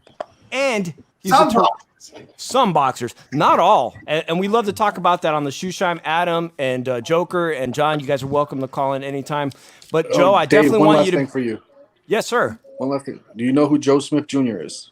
Yes, Joe Smith Jr. will be fighting next week. There's no boxing tonight, which is amazing to take a week off. He's a blue-collar guy, and shout out to all the blue-collar guys who have a day job. You ready for this? Yes, sir. I grew up with him. Man, we're rooting for him tomorrow. I mean, next week, next Saturday on ESPN. Joe Smith Jr. will be fighting some vicious Ukrainian or Russian fighter, and people know that some of the best boxers are coming from the East Coast. But Joe Smith is the guy you root for because he's the guy next door. He's class. Exactly, man. He's a working class champion. He's a union working class champion. He has his own business. He just started his own business with tree cutting. Listen, the kid, he didn't take his money and run flashy. He still lives in our hometown. He still lives there. He still trains there. And let me tell you, he is doing things for that town that nobody else would. And that's what I'm saying. He is the classiest person you'll ever meet. Love him. Joe Smith Jr. is going to be phenomenal. So, Joker, I know we're on the Joe Booney Show. Get in touch with me on Twitter or anyhow, and let's see if we can talk to Joe Smith Jr. sometime after the fight, before the fight, whatever, man. If you have a connection, that's a guy I want to talk to because those guys are the people's champs. You know what I'm saying? They're the guys you can root for. Hit him up. There's guys that become big stars in boxing and they're posting their Lamborghinis on Instagram, and you can't relate to that guy. You can relate to the guy with 2 kids next door who's working his ass off and running in the morning and going to the boxing gym and then still putting in 8 hours or 10 hours at work. That's the guy I root for, right, Drew? Yep. Shout out to Joe Smith. Joe Booney, thank you so much, man. I'm going to post a link to the show, and hopefully we'll have you on our show again, man. Brother, you take care of yourself, and God bless you, and go. God bless everybody. Subscribe to Joe Booney's channel and the Shoe Shine. I'm going to put the link up here, man. Thank you, dude. No problem. Take care of yourself. Later, Drew. See ya. Well, Joe, I'm going to head out too. I'm going to hang out with the fam, but I will definitely hit you up right after everything is done, okay? Thank you. Good luck. Good luck for your Buccaneers, buddy. We'll talk before the show. Oh, definitely. Take care. See ya. So guys, we have Adam, John, and Drew. I want to actually talk to Adam for a sec. Tom Brady wins tomorrow, 7-4 in any NFL team with the titles. Patriots and the Steelers are tied with 6 titles. Now, if Brady wins tomorrow, he beats that. He comes 7. Only one player has never done that. Tom Brady. Will he do it? Could he do it? No, I don't think he's going to do it. I think he's going to give it a good fight. I just think Patrick Mahomes and the Kansas City Chiefs are just they have too many weapons, and they're just a little too strong for Tampa. Tampa's going to, but you never know. Like football, man. Momentum changes everything. If Brady's got the momentum, they're going to win. But I think if it's going to happen, it's got to happen early for Brady. And if it happens early, then the game is going to be a really good close game, and there's a possibility that Brady could win, that the Bucs can win. But if the game starts off with Casey on fire, I just don't see it. I just don't see it happening, bro. What's your reaction back to Andy Reid's son? Did you hear that? I'm sorry. No. About the one that passed away? The 4-year-old with the accident. The accident. Yeah. When did this happen? This was a couple of years ago. No, this is today. Today. Are you kidding me? Drew, I don't know anything about it. Drew, fill him in. So supposedly, I guess he got into a car accident, and a kid, I guess he's in critical condition. Oh my goodness! And he was intoxicated. Oh my goodness! So. Oh man, that sucks. Who watched it? It's a lot of. Oh man, he lost his son a few years ago, right? What's going on right now? Right, Drew. When he was an Eagles, I think when he was Eagles coach, I think he lost his son, didn't he? He lost his son. The thing is, Michael Vick was his son's roommate in training camp when he used to have training camp in Lehigh University. Yeah. And he had a bad drug problem, and he OD'd, and he shared a room with Michael Vick. So Michael Vick and him were very close when Michael Vick played for the Eagles. Wow. So it was crazy. to tell you the truth, during his final year as the Eagles head coach, Andy Reid went through a lot. Losing his son, going 4-12, losing his job and everything. He went through a hell of a lot that year. Wow. This is crazy, and this just happened. This has just happened early. I got a message earlier today from my good teacher, Mr. Oh my Raymond. God! So his mind is not going to be clear. This is not good. Wow. This is huge for Chief fans and for the Chief Nation. If they do win the Super Bowl, you're going to see the emotions out of Andy Reid. You're going to see. Yeah. Oh, definitely. He probably will. Either way, last year he was pretty emotional. Well, win or lose, he's still going to be emotional. This is going to be emotional. So this is. Oh my gosh. Yeah. He's going to be held accountable. His son.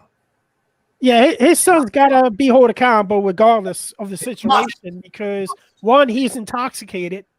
You shouldn't be behind the wheel drinking, and you have a history of it. So you have to be held accountable for your actions at the end of the day. Yeah. And right now, unfortunately, a little kid's fighting for his life right now. So hopefully that kid pulls through and everything, but he's got to be held accountable. And it's they're doing the right thing and not letting him come to the game to do his duties and everything. But at the end of the day, like, does the game still have to be played?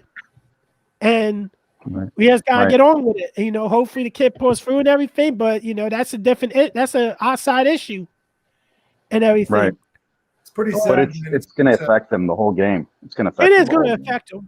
But Andy Reid's been through a lot worse and everything, and has coached and everything. Yeah. So you never know. Like with my prediction, I predict a blowout. I think the Kansas City Chiefs will beat the Tampa Bay Buccaneers 45-17. Oh wow! Well, that's I really think the X factor is going to be Tyrann Mathieu, the safety for the Kansas City Chiefs. I think he's going to have at least 2 interceptions. I think the Chiefs are going to have at least 5 sacks. And I really think I think you're going a little bit overboard, man. If that happened, man, I'm gonna order you a nice, delicious steak to your house. Okay, that's the deal for me. And Patrick Mahomes is going to throw for 4 touchdowns. See, I got Brady 3 TDs, 375 yards in a day, no interceptions. I got over 400 for Mahomes. Yeah, you do. Yeah, did you guys see how the secondary played in the last game? The Kansas City Chiefs secondary. I mean, they blanketed them out. They couldn't throw anywhere. I mean, that's huge. Nobody talks about their secondary. They're amazing. Underrated secondary, the Chiefs. Their secondary reminds me of the San Francisco 49ers from a year and a half ago. Well, the thing is, they got a terrific defensive coach in Jim Spagnuolo and everything. One of the best defensive coaches in the league. He wasn't a good head coach, but he's a great defensive coordinator. Yeah. Actually, in my opinion, anybody that can coach a 4-3 defense that good really needs to be considered a great defensive mind because the 4-3 defense is mostly a passing defense. If you compare the two with a base 4-3 and a base 3-4, base 3-4 is more of like a one-stopping type of defense. And the 4-3 is more like a passing because you had the 3 linebackers on the front with a 5-man line instead of a 3-man line and a 4-man and a 4 linebacker in the 3-4 and everything. Yeah. 45-17. Is that what you said? 45-17. I'm like I said 34-21. So I'm saying 2017, 27-17, the final Buccaneers. You know, Buccaneers are not losing. When was the last time Casey scored 17? I'm telling you, the defense tomorrow is going to show up, and Fournette is going to have a hell of a game, like Joker said. I'm telling you, hey, again, all right, Joe. It was right here. Just because they beat your Green Bay Packers, now you're giving them all the props, right? Hey, Joe, I'm going to tell you something about your Green Bay Packers, and I knew that. Okay, Mr. Philadelphia Eagles fan. Okay, go ahead. Come on. You know what the problem with Green Bay was? And I said they were going to lose because of this one main issue. Green Bay's defense can't stop the run. That was the biggest Achilles heel last year on defense, and they did not do anything to correct that issue. What are you talking about? We did stop the run. It was the throw. Look, Kevin King should at least had at least 2-3 interceptions. And what is he doing? He's watching Miller run down the field and he's looking behind. The ball's over his head already. Like, come on. Kevin King. That's what killed me. Right before the half. And that was embarrassing. Oh, you know, I want to put that up, actually. I do want to put that up. And Scotty Miller. Just play prevent. Is it Scotty Miller who's the receiver? Yeah. Scotty Miller, one of the most underrated receivers, him and Mike Evans, like I was saying to Jamie Rayner earlier. But if it's one thing they gotta fix, Green Bay's gotta fix the one defense. They gotta get a one stopper in there. That's the problem with Green Bay's defense. It was a problem last year. They couldn't stop the one to save their lives. After the Super Bowl, we'll see what the talk is all about because we were thinking Stafford for the 49ers. That would be a good one. But still, Aaron Rodgers up in the air. We don't know until after the Super Bowl. We'll see what happens. Guys, just in the who would have thought in the world? I actually think Aaron Rodgers stays with that. What are you doing, buddy? You're like 5-10 feet back. Well, go back to that. Can we rewind that a little bit? That play when he got beat at. Look. Where are you, buddy? He got beat by a double move. Where are you, Kevin King? Say he was one of the fastest, one of the slowest. Kevin King got beat easily by a double move. Right. That's what happened right there. And that's the thing with cornerbacks these days. Young cornerbacks get beat a lot by a double move. And I witness it a lot. Jalen Mills gets beat by a double move when 20 feet away from his player. What do you mean by a double move? Like a stutter? It's like a stutter step, but he does the stutter step twice, and it goes to a double move, and that's how these receivers do now. Like these tremendous route runners, they do a double move, and a lot of young corners fall for that double move now. Right. I have to. Green Bay plays. Tampa Bay wins again. Green Bay wins for the fun. John Hamoud. What do you say? Green Bay plays. Again, Green Bay wins for fun. If they play, I believe that. I believe that. We have to do a lot of things off season, man. Yeah. I agree. If they played the game again, Green Bay would beat them. I thought Green Bay is a much stronger team. Against the run, they were the defense is a little slow, but they just have too much offense, I thought, and they didn't show up.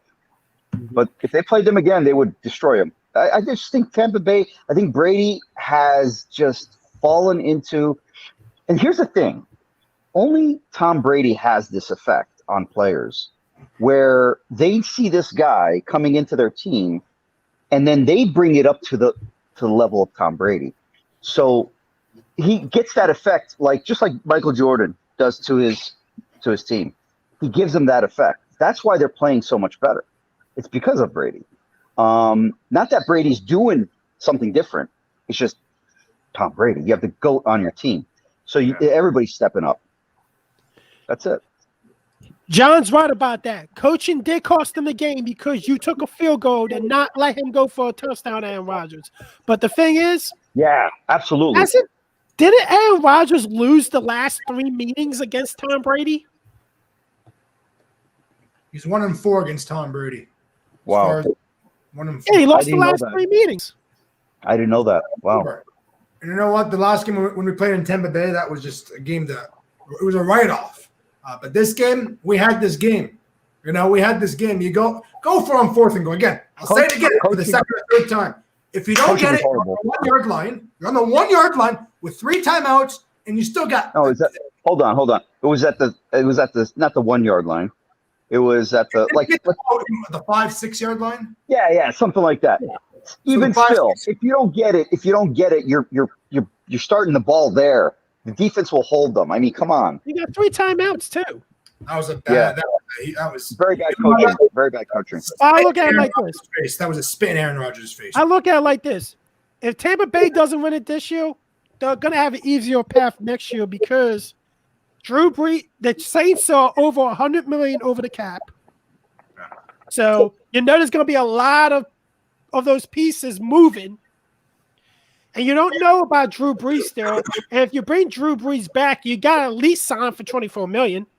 I'm surprised that he hasn't announced his retirement yet. Like, Drew Brees the last 3 years has choked.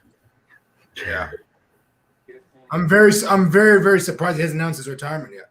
He should. He's choked. He's a choke artist now. Well, after the Super Bowl, everybody kind of is waiting until after this. So there's no news. Phillip Rivers announced his retirement, right? Yeah. Guy was underrated, a Hall of Famer. Guy has no Super Bowls. Yeah, he's a Hall of Famer by far. A Hall of Famer, Phillip Rivers. You know, the stage is set, and you know what? Tomorrow, everybody's going to say to themselves, Brady win or lose, he's still a GOAT. I'm saying it as a Packers fan. I'm saying it as a football fan. You can't. This guy's unstoppable. Tampa Bay again. Yanni, they're right here. They were nothing to nobody. They brought Brady. They got Antonio Brown. Fournette. The defense was unbelievable. They have a very talented team, but it's about the chemistry. They're starting to gel now. It could be, just like I told you, if they start off hot, the game is going to be tough for KC. But if it starts off where KC's scoring, it's going to be tough. Yeah, and the chemistry will begin when is at the starts off where Casey's scoring. It's going to be tough. Yeah, and the chemistry. So he's. So you're gonna have Cowboys and the Eagles fan in the same thing, huh? How you guys? How are you? Yeah. Johnny, what's happening? How you guys doing? Good evening. Good evening. Good actually. Go Booty and the boys. Good morning. Mr. Laurinaitis, Adam, and Drew. I never met Drew, but how you doing, Drew? How you doing? All right. Now wait. Drew said something real quick. I heard it before I signed on to this. He said that Drew Brees choked the last 3 years. No, he didn't. Come on, man. He had bad luck the first year. Okay, the first year out of the 3. That was pass interference all day long. We all know it. We all know Drew Brees threw multiple picks in both those games too. He did enough to win those games, but he got robbed by the officials because even the defender was looking for a pass interference. He was looking for the flag. If he had to flag the defender, he would have threw it on himself. That's how bad and deliberate it was. Okay. Then the year after, when Minnesota knocked him out, Kyle Rudolph straight armed the guy in the end zone like there's no tomorrow. If they would have reviewed that, and they had the review for pass interference in effect, now they got rid of it because they said it took up too much time of the game. Right? He totally straight armed the guy in the end zone for a touchdown. They review that under the rules. It's offensive pass interference all day long. This year, I'm going to have to say he choked. Yes. They didn't play well enough. He didn't play as good as he's supposed to play. Johnny, what's your pick? I want to hear this. My pick's KC. I think they win a close one. I think that their offensive line's going to hurt them right now because they're shuffling guys around. You know, you got a right guard playing left side playing right side. They're going to just shuffle, right? Their center, thank God he did. I think he was under COVID protocol, but I think he'll be cleared by the game. Him and there's a wide receiver too. Brady's got to play the best game of his life to win this game. I think. I'm not sure Brady's going to be a huge factor in this game. I think their defense is going to be a huge factor because Tampa Bay's defense is playing off the charts. Their line. Yes, their line is. That's why they're here today. That's why they're here. Defense, right? Their defense, because Tom Brady played bad enough to lose that game to Green Bay. Now, if Green Bay, like I said, if they were to replay that game, they win all day. Why they didn't go for it on fourth down blows my mind. That's LaFleur's fault, 100%. Like, what do you do? How do you let Tampa Bay score with 8 seconds left on the clock in the first half? I don't get it. How do you let that guy get behind you? Like, you're supposed to guard the goal line, right? So now you got your fourth down from, I think it was the 8, it might have been the 8-yard line, 6-yard line. Yes. 6. Even if Aaron Rodgers, if you look at the video, he could have taken off and got to that corner of the end zone to the pylon before those guys could have caught him. Listen, I don't care if you're going to put your body on the line. You go for that cone. You're going to the Super Bowl if you score that touchdown. Well, who cares what happens after that? Who cares? You get a helmet and a rib. Even it is what it is. But you're still going to the Super Bowl. Wow. Those guys are both on their heels. They would have never caught him. He would have got to the end zone standing up. Now, if you don't make it and he gets stopped at the 2-yard line, you got 3 timeouts. Plus the 2 minutes, he still has to have 2:02 on the clock, so they have to run 1 at least. So and your defense is not playing terrible. They weren't playing terrible. You remember, they got 3 picks off the guy. Yeah, we didn't capitalize at all. They weren't playing terrible, and you pin Tom Brady down like real deep with your 3 timeouts. Then we see what happens. Exactly. That was the coach brain farted, man. You know, it happens. He brain farted. Yeah. Right now, I guarantee you, in his mind, when he sits at home every day, he thinks, "Why didn't I go for it?" The field goal means nothing. The field goal meant nothing. It's just that bonus because you still have to score a touchdown, right? But at the end of the day, too, who's to say they would have made the 2-point conversion? We didn't make on the other one, right? Right? You don't know. It's tough. It's congested down there, man. I played the position. The field very short. It's very hard to let plays develop.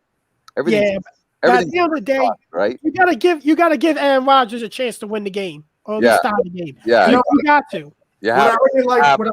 What I really liked yesterday too. Go ahead, John, and I'll. Yeah, LaFleur totally took that away from Aaron Rodgers, and I feel bad for Aaron Rodgers. And I'll tell you right now, Rodgers is not going anywhere. Nah, it's not. Green Bay will not screw up in this draft like they did last year because they screwed up. I think that was more of a coach pick than anything because the coach wanted to draft his quarterback. Like any other coach that comes in, any other first-time head coach comes in, wants to draft their quarterback. Yeah, they got their guy that they want to pick, right? But listen, you woke up a sleeping giant with that pick because that's what they did. You pissed off Aaron Rodgers. Yeah, because you pissed him off, and he's like, "Listen, I got lots left in the tank. You just haven't seen it. You better put a team around me." And they should have added another wide receiver in there.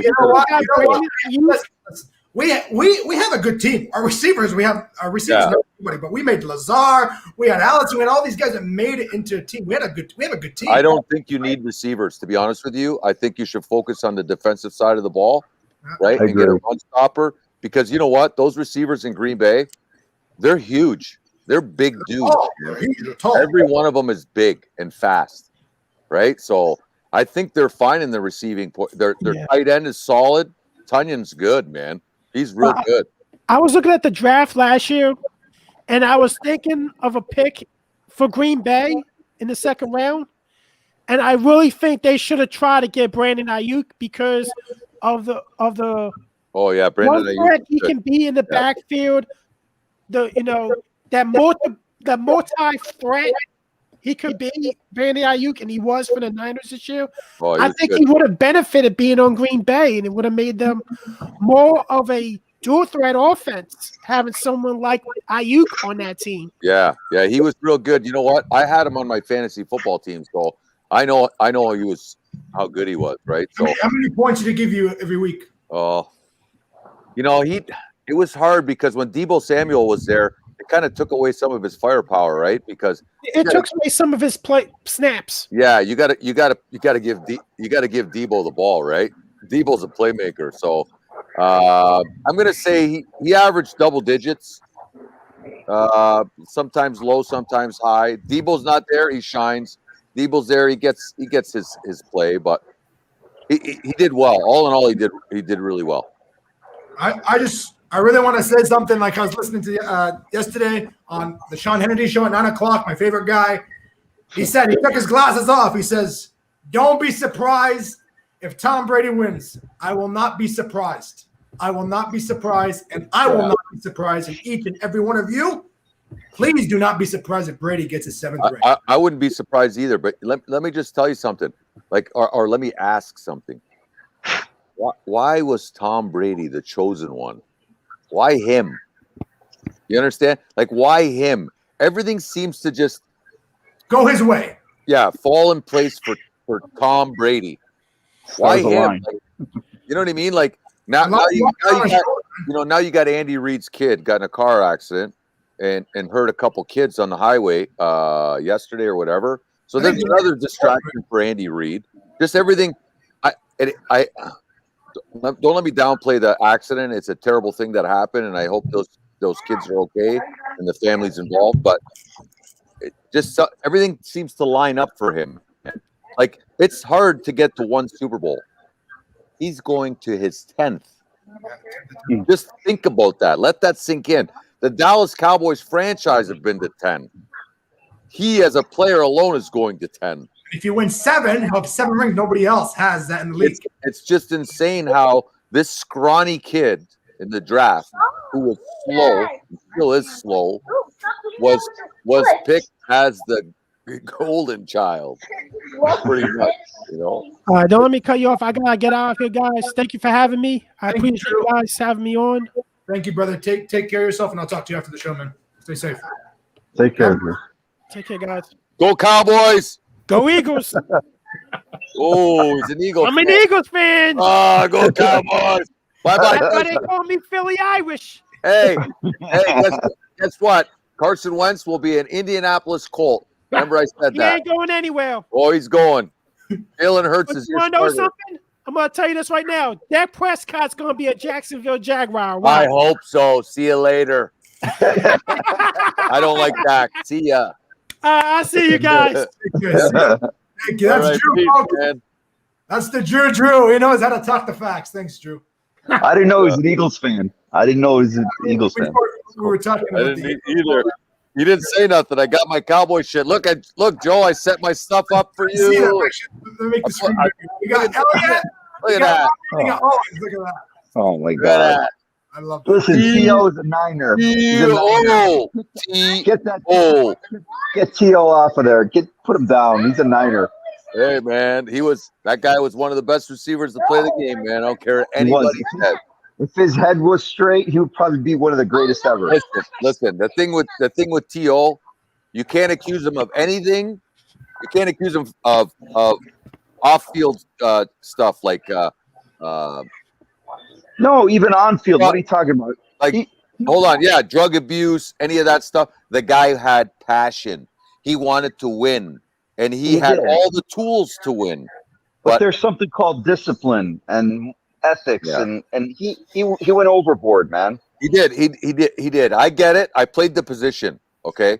And when I played the position, after I played like organized football, like tackle football and all that stuff with equipment and all that, I played like in a 12-man touch league, which was very, very competitive. We had ex-CFL players, like pro football in Canada.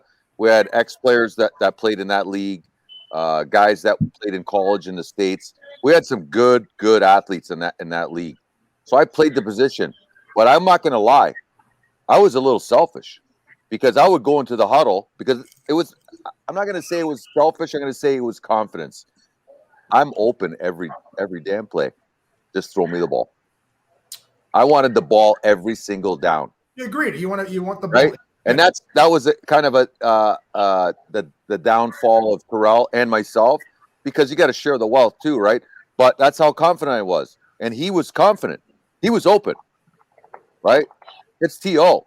T.O. can get open. And when he gets that ball in the open field, you're not catching him. No. Because that guy was a specimen, man. He's like what's his name? Over DQ, is it? DK Metcalf. DK Metcalf. Yeah, you got kind of resembles him. Yeah. DK Metcalf is resembles him. Yeah, he does. He's got the same body, same height. Yep. But he's much faster. Much faster. Yep. Does he beat Megatron? Oh yeah. You really think so? Oh, yeah. I think DK Metcalf is a Jerry Rice on steroids, man. He's unreal. He is. You're going overboard, Adam. Come Listen, his hands just need to get a little better. His hands, he's got good hands now. The first year that he played, he had a lot of drop. That's why he dropped in the draft because his hands weren't that great. But Seattle worked him, right? You got a quarterback that throws the ball really hard, Russell Wilson. So your hands are going to get stronger, right? I've trained somebody to get their hands stronger. My nephew Ahmed, he couldn't catch a thing, man. But when I would fire balls at him, and I'd made him take his gloves off. Hey, I go, no gloves, no gloves. He goes, what do you mean? What do you mean? I go, you don't need those. I didn't wear those when I played. Right.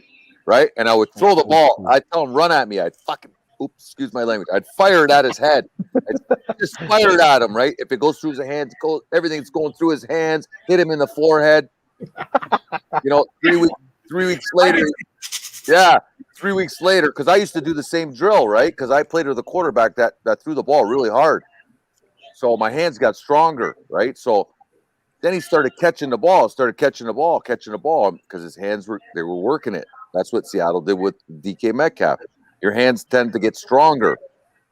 So then I remember one time he came out of the house, and because I worked with him a lot, right? So I said, okay, you ready to go? He's like, yeah. I go, are you forgetting something? He goes, no. I go, what do you mean? He goes, I got everything. He didn't have gloves on, right? I go, where's your gloves? He goes, they're inside. He goes, why? You want me to go get them? I said, go get them. I go, I think you earned it. Because the gloves are icing on the cake. You know what? To be honest with you, everything. I don't like gloves at all. Ahmed was good. He caught everything at him. Everything. Yeah. And the gloves were the icing on the cake, man. Mr. Lodonatos, I love what you said in the private chat. I want to, for both of you, Adam and Yaya, Stafford to the Rams, Goff to Detroit. Who will succeed better? I say Stafford myself. Stafford's going to light it up in LA. Listen, Detroit won that. Detroit won that trade. They really did. Because what they should do is trade Goff or maybe let him play, but they should trade him because they can get probably another second and third round pick for him, or let him play out, right? Because the general manager is the guy who drafted Goff. He now works for Detroit. He's the one who drafted Goff first overall. That's why he made that trade. Is this speculation or is this real talk? No, it happened already. This happened. I'm sorry, I'm behind.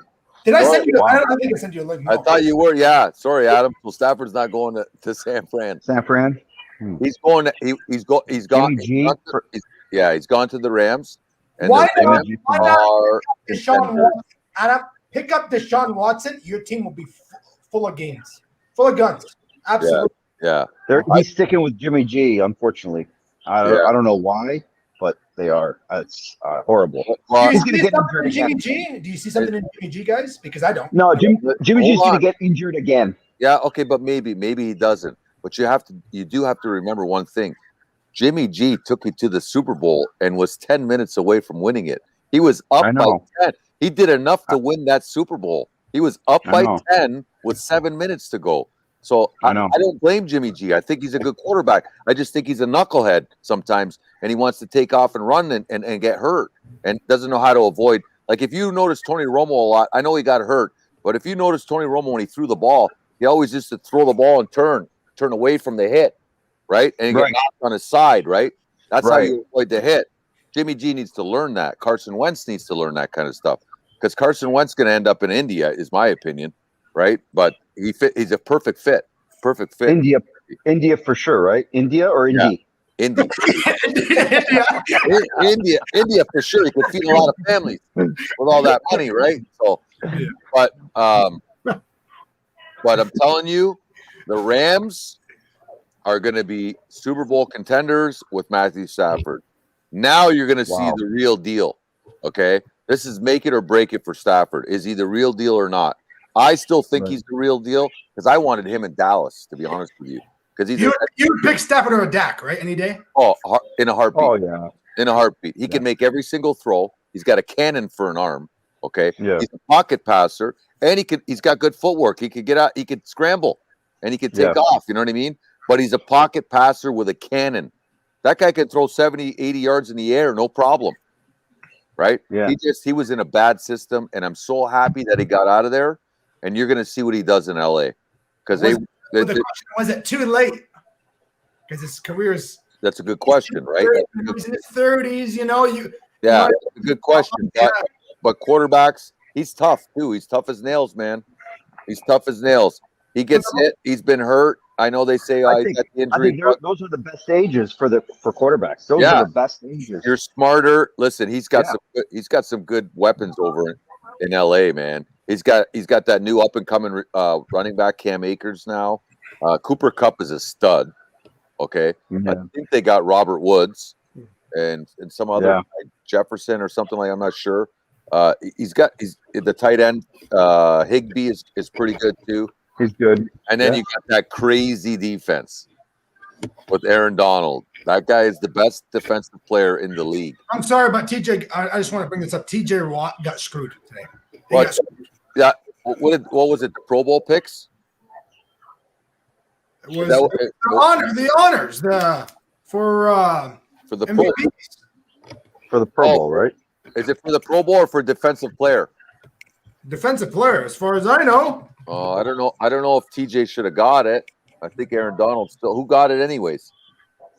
It was Aaron Donald got it. Yeah, well, Aaron Donald's Aaron Donald. Aaron Donald's.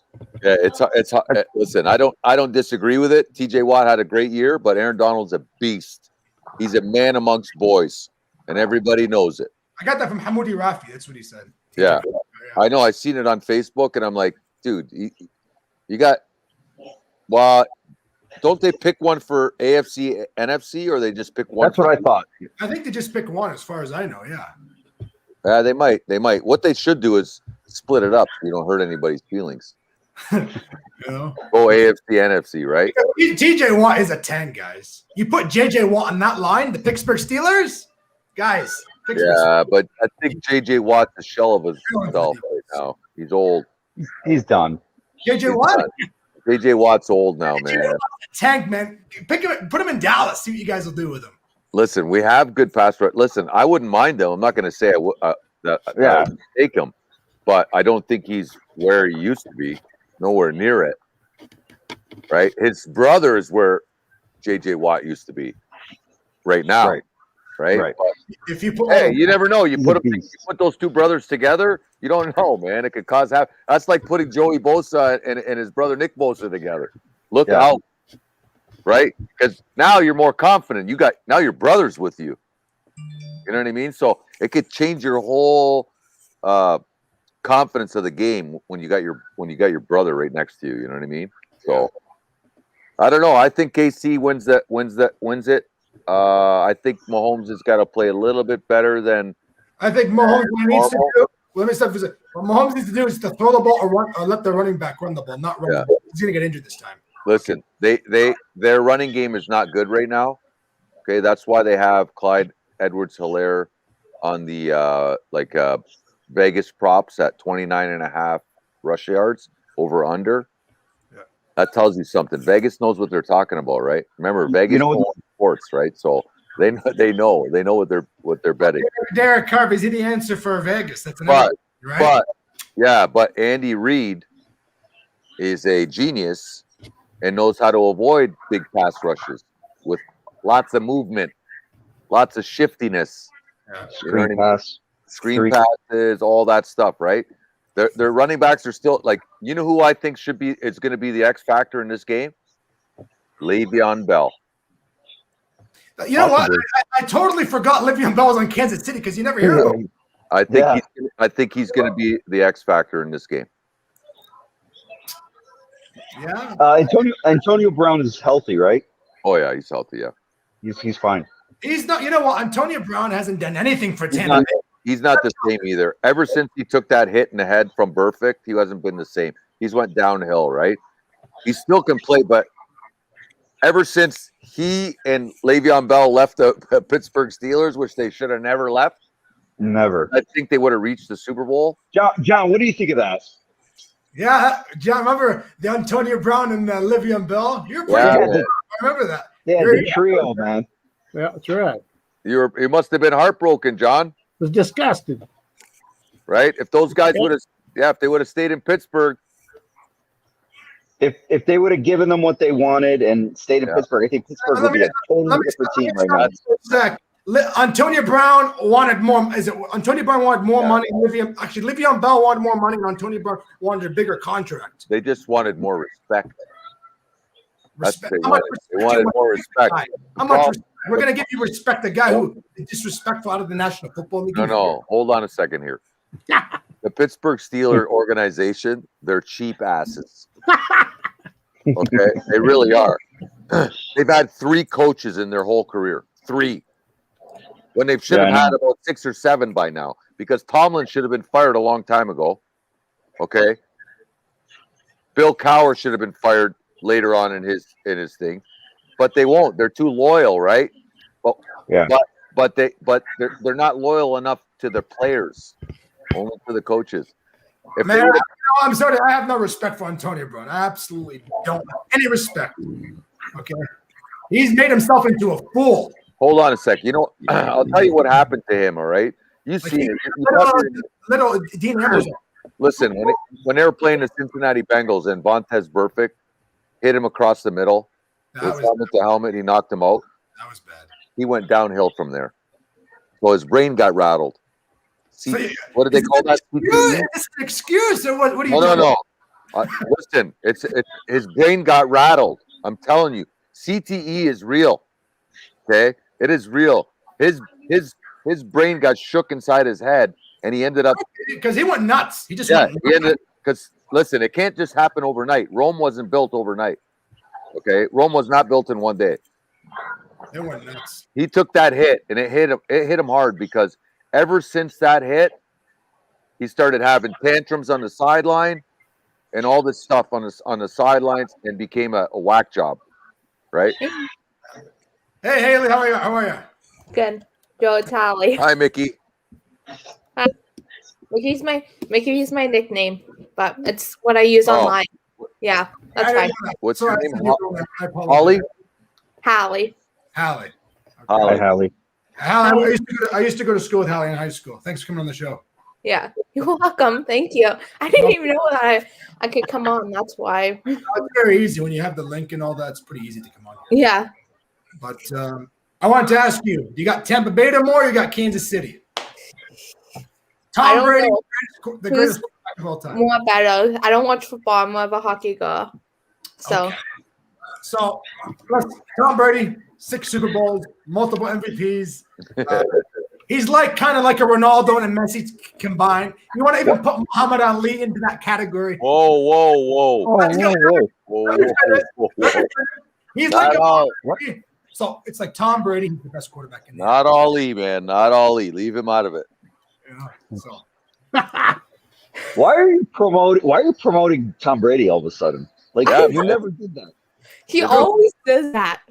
Because he beat in high school all the time.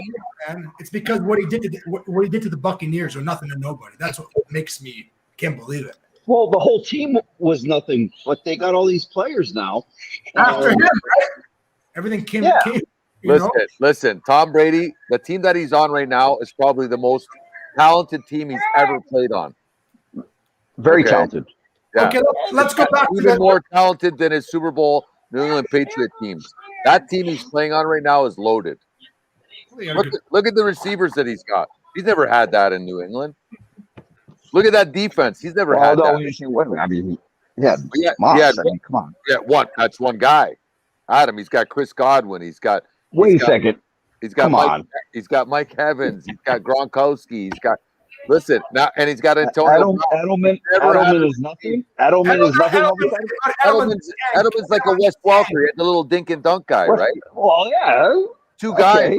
He's loaded right now. Who caught the ball against the Atlanta Falcons that day? Remember that a couple of years ago, Super Bowl. That's what changed the game. Thank you. Yeah, well, no.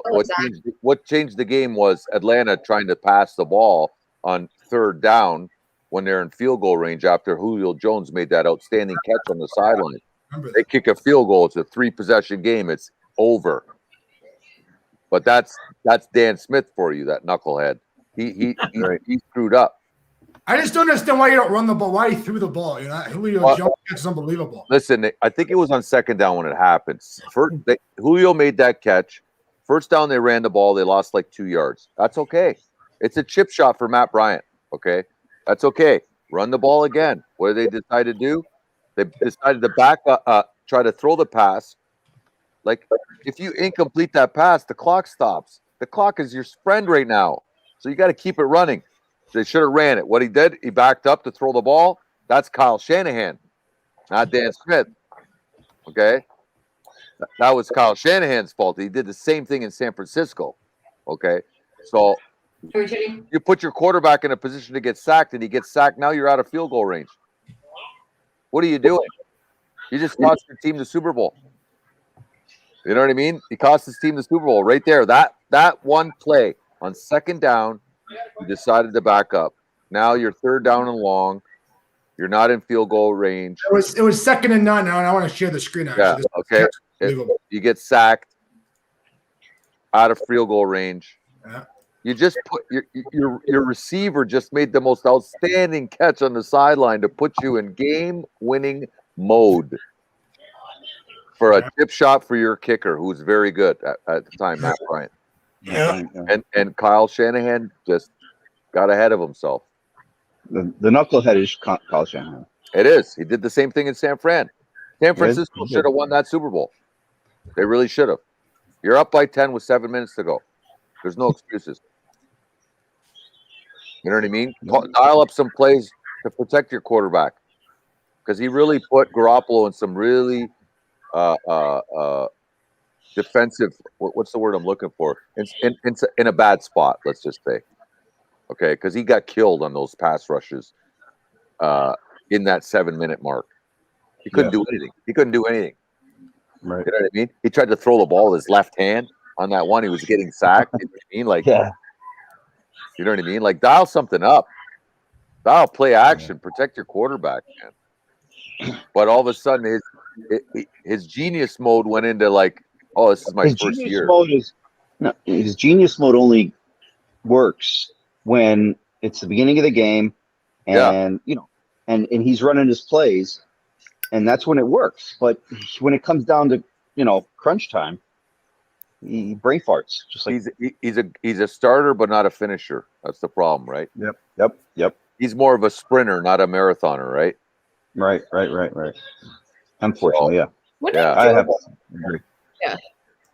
I don't know what he's doing. My computer froze. I have to shut the whole thing down. So I don't know, but I think KC wins the game. It's a close one. I think they win by 3.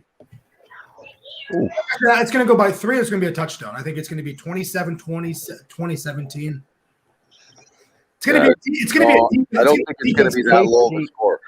Yeah, KC will run that score up quickly, man. KC can. They're very explosive. I think Tampa Bay is the more talented team.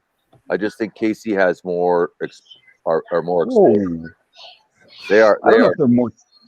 They are more talented, Adam. Look at their like Tyreek I just Hill, Kelsey. Okay, yeah, but that's it. but that's it. Right? That's it. The whole secondary's talented. What are you talking Their about? secondary is ridiculous. Yes, they should get more credit. Their secondary has really stepped up. Like Tyrann Mathieu is a beast, and he's so smart. I give them that. I give them that much, right? So you got KC's secondary, you got Tampa Bay's run stoppers because they have the best run stopper in the league. Now you go offensively, you got Kelsey and Tyreek Hill and When Mahomes. was the last time they played each other? Week 6. Week 6, and it was might have been week 12. Who? When KC played Tampa Bay, didn't you remember? Week 12. Yeah, Tyreek Hill went off for like 269 yards. He had 204 yards in the first half. So it was 2nd and 9.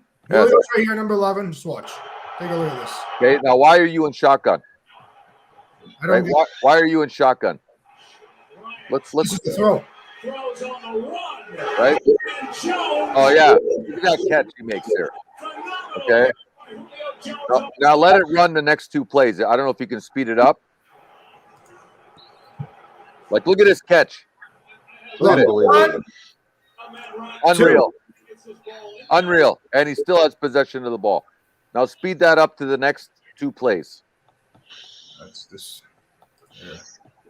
I don't know if you can, but that was the most unreal catch in Super Bowl that you could ever see.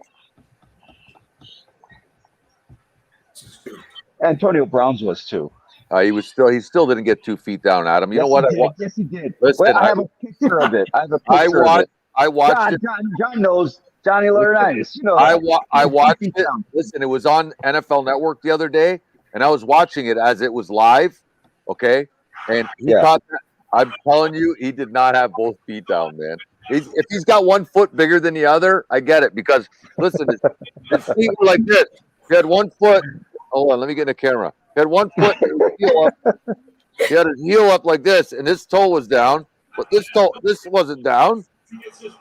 Okay, it's right here. Listen, unless he's got a size 12 foot and the other one size 14, okay, he had them both down. Look at that catch, man. This is the play we've been waiting for. At the 22-yard line. Okay, at the 20, that's a chip shot for Matt Bryant. Yep. So now, leading up, what happened after that is they ran possession game. Yeah, they ran the ball once. Look at that. Knocked him out of field goal range. That was 2nd down, knocked him out of field goal range. Now they got 3rd and long. On the ball, and then throw it. Listen, they could have taken a knee 3 times and kicked the field goal. Take a knee, kick the field goal. Absolutely right. I'm totally lost on what you're talking about. Yeah. three possession game and it's over. Pardon? I can't talk hockey with you because I don't know hockey. That's okay. Joe wanted me to come on. That's why I'm on. Washington Caps all the way. I'm a Habs fan, but I don't know, man. They're playing well. The Habs are playing well. How's Chera doing? Good. He's doing well. Yeah. Doing good in Washington. Yeah. John, we've talked before. Which one? The John Laurinaitis? John up there. Up there? Yeah. Over there. This guy right here? Yeah. Am I pointing at him? Yes. There he is. I talked to you on the phone that one day. Yeah. Where did Adam go? At school. Like a while ago. Joe's like, I have this friend John who wants to say hi. Oh yeah, it was a long time ago. It was about a couple of years ago. I think it was at grade 12. I was in grade 12. Yeah, grade 11. Some first year college. All right. Yeah. But very good. We got a few minutes left. It's getting late here. I'm getting stiff with this pink suit on. What time is it for everyone? Where they are? It's 12:34 here. It's 11:34 in Lubbock. Windsor same time, and then Adam same time, right? Right. But yeah, it should be a good Super Bowl. I would never have thought Mahomes versus Brady. Hold on, let me take a sip of my coffee, please. What kind of coffee? At this hour? The Cowboy coffee. Oh, look how nice that's doesn't. But isn't that just beautiful? Look at it. It is a nice logo. It is. Just look at it. Come What on, logo is that? that's the Dallas Cowboys. Oh yeah. Oh no, I do follow the Yeah. data. No, the that data. that the real star is up on that flag behind John. There you go. Starnitis. There it is. That's it. I want to go What do you to think? Hey, where do you think that star came from? Yeah, They're in Texas. Over They're in there. Texas. They copied it. behind John. They're in Copycat. Texas. Oh, Go Cowboys, baby. Next year, Super Bowl. I want to go with Yeah. John. I want to go with you. Watch a Cowboys game next year. Can we go, me and you? Yeah. Oh yeah. I want to do go. they play Detroit? No, I want to go to Dallas. Do we go to Dallas? Yeah. One day I'm going to go to Dallas and watch a game there, man. I'm going to go to that palace and watch it. It's a nice stadium. The problem with the Cowboys organization, Jerry Jones loves money, and he's all about making money and marketing. He doesn't care about winning. He just cares about dollar bills. How are the ticket prices in Dallas? Pretty expensive? Oh, they're crazy over there. No, John, I'm sorry. He cares about winning. He wouldn't be at every single game, even away games. Come on, man. Adam. He's putting on a show, man. You notice that a lot of the players that are in Dallas are more about marketing. When they get in, they get that star in their helmet. A lot of them sign these sponsorships or they get sponsored by all these companies. It's all marketing. And the Cowgirls, too. Yeah. Okay. That's why they're the richest franchise in all of sports. I still can't believe the Cowboys are the richest team in the whole world. The richest in all of couldn't sports. believe it either. It's absolutely. Is it true? Is it true that Jerry Jones picks the Cowgirls? Not him. Not him. Are you sure? Yeah, I think it's I think they come into his office and he picks them. I think. No, They do like competition, like it's like a tryout thing. It's a big tryout. It's Tryout. like they're huge. Yeah, it's because I only know because I follow them because I've danced my whole entire life, and I do want to get into cheerleading. So yeah, it's the real deal. There, they're cool. They're on time with everything. Oh yeah. They're like, so I'm holding my pencil. Yeah, they don't care how good They don't looking mess you are. up. They don't the timing. It's like they hit 0 on everything. Yeah, you could be the best looking. You could be the best looking girl there. It doesn't matter. Don't get me wrong. The girls are beautiful, but they also want someone that's on point, right? Yeah, it's a big deal for them. Because I've always tried out. Like I tried out for competitive dance like 3 times, and they always pick the ones who did like dances for like I've danced.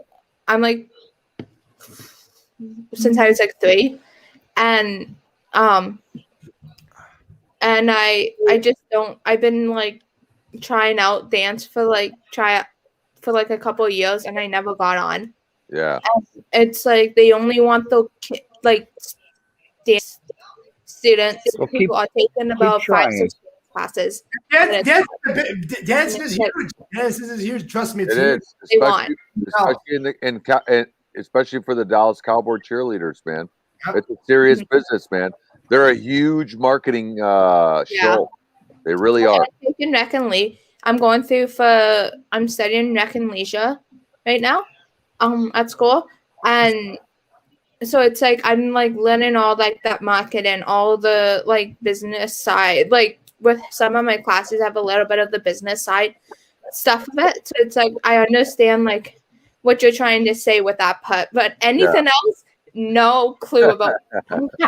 It's not my type of sport, but I did go to like the school games. I did go, like it was because I was born in most of my family, like my mom, sister, and dad, and we're all born in Edmonton. So Oilers fan down to the hut, and so it's like hockey in my house.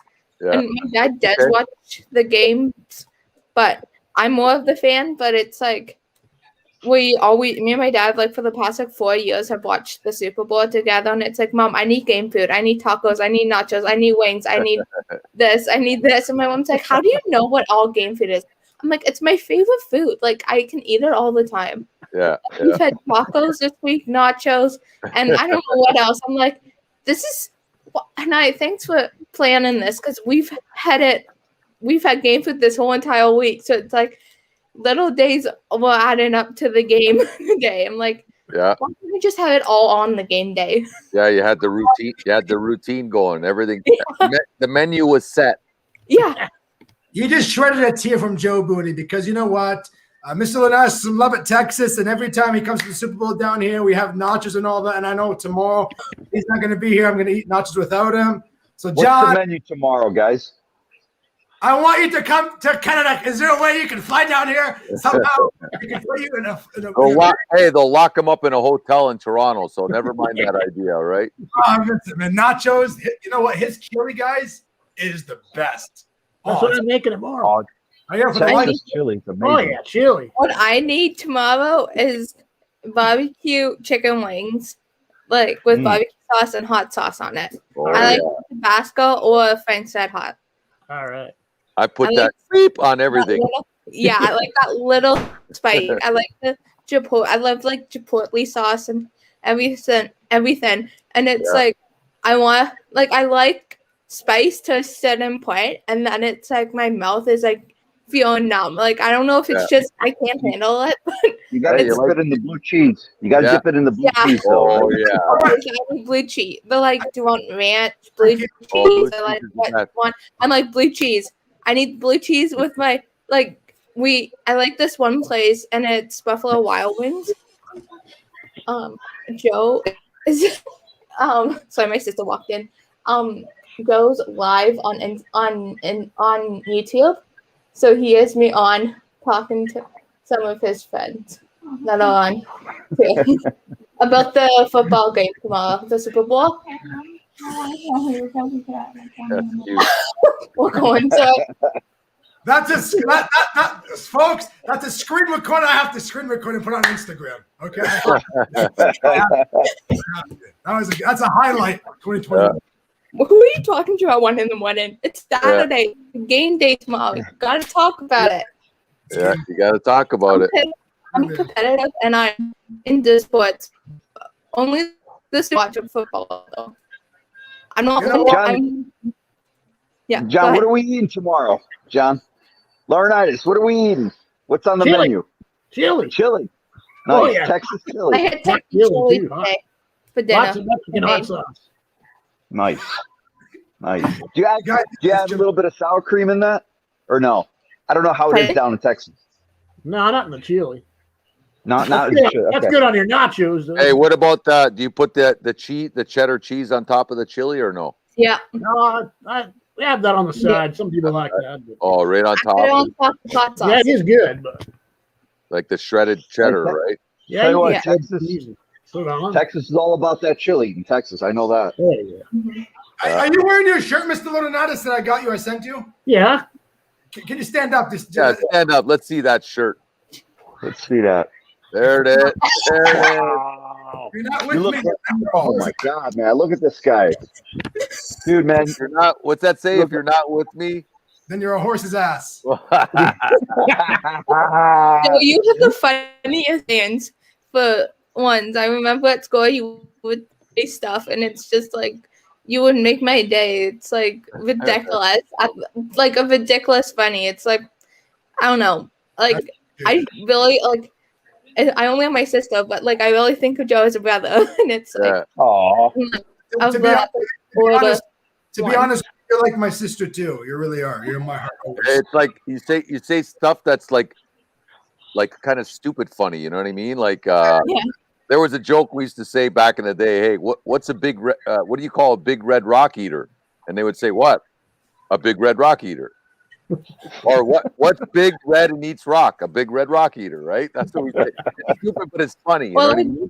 I remember when I was little, we always used to say, like, why did the chicken cross out to get to the other side? But it used to crack us all up. And it's like, I like the most stupidest jokes. Like, hey, here's one. What's this? Oh, I don't know. I don't know either, but here it comes again. Things just got more interesting on the show. Oh, look at it. Whoa, Mo Meister. I can't even see him. What's happening? How do you all know Joe? Like, that's what I know. My boy. That's my dad. That's his dad. Well, over there in the corner. Am I pointing to him? Yeah. Yeah. Well, Mo. Yeah. Yeah. Mo is Joe Booney's dad. I thought so because they look alike. I'm Joe Booney's uncle, and Adam is Joe Booney's uncle. And John's my friend. And John's his friend.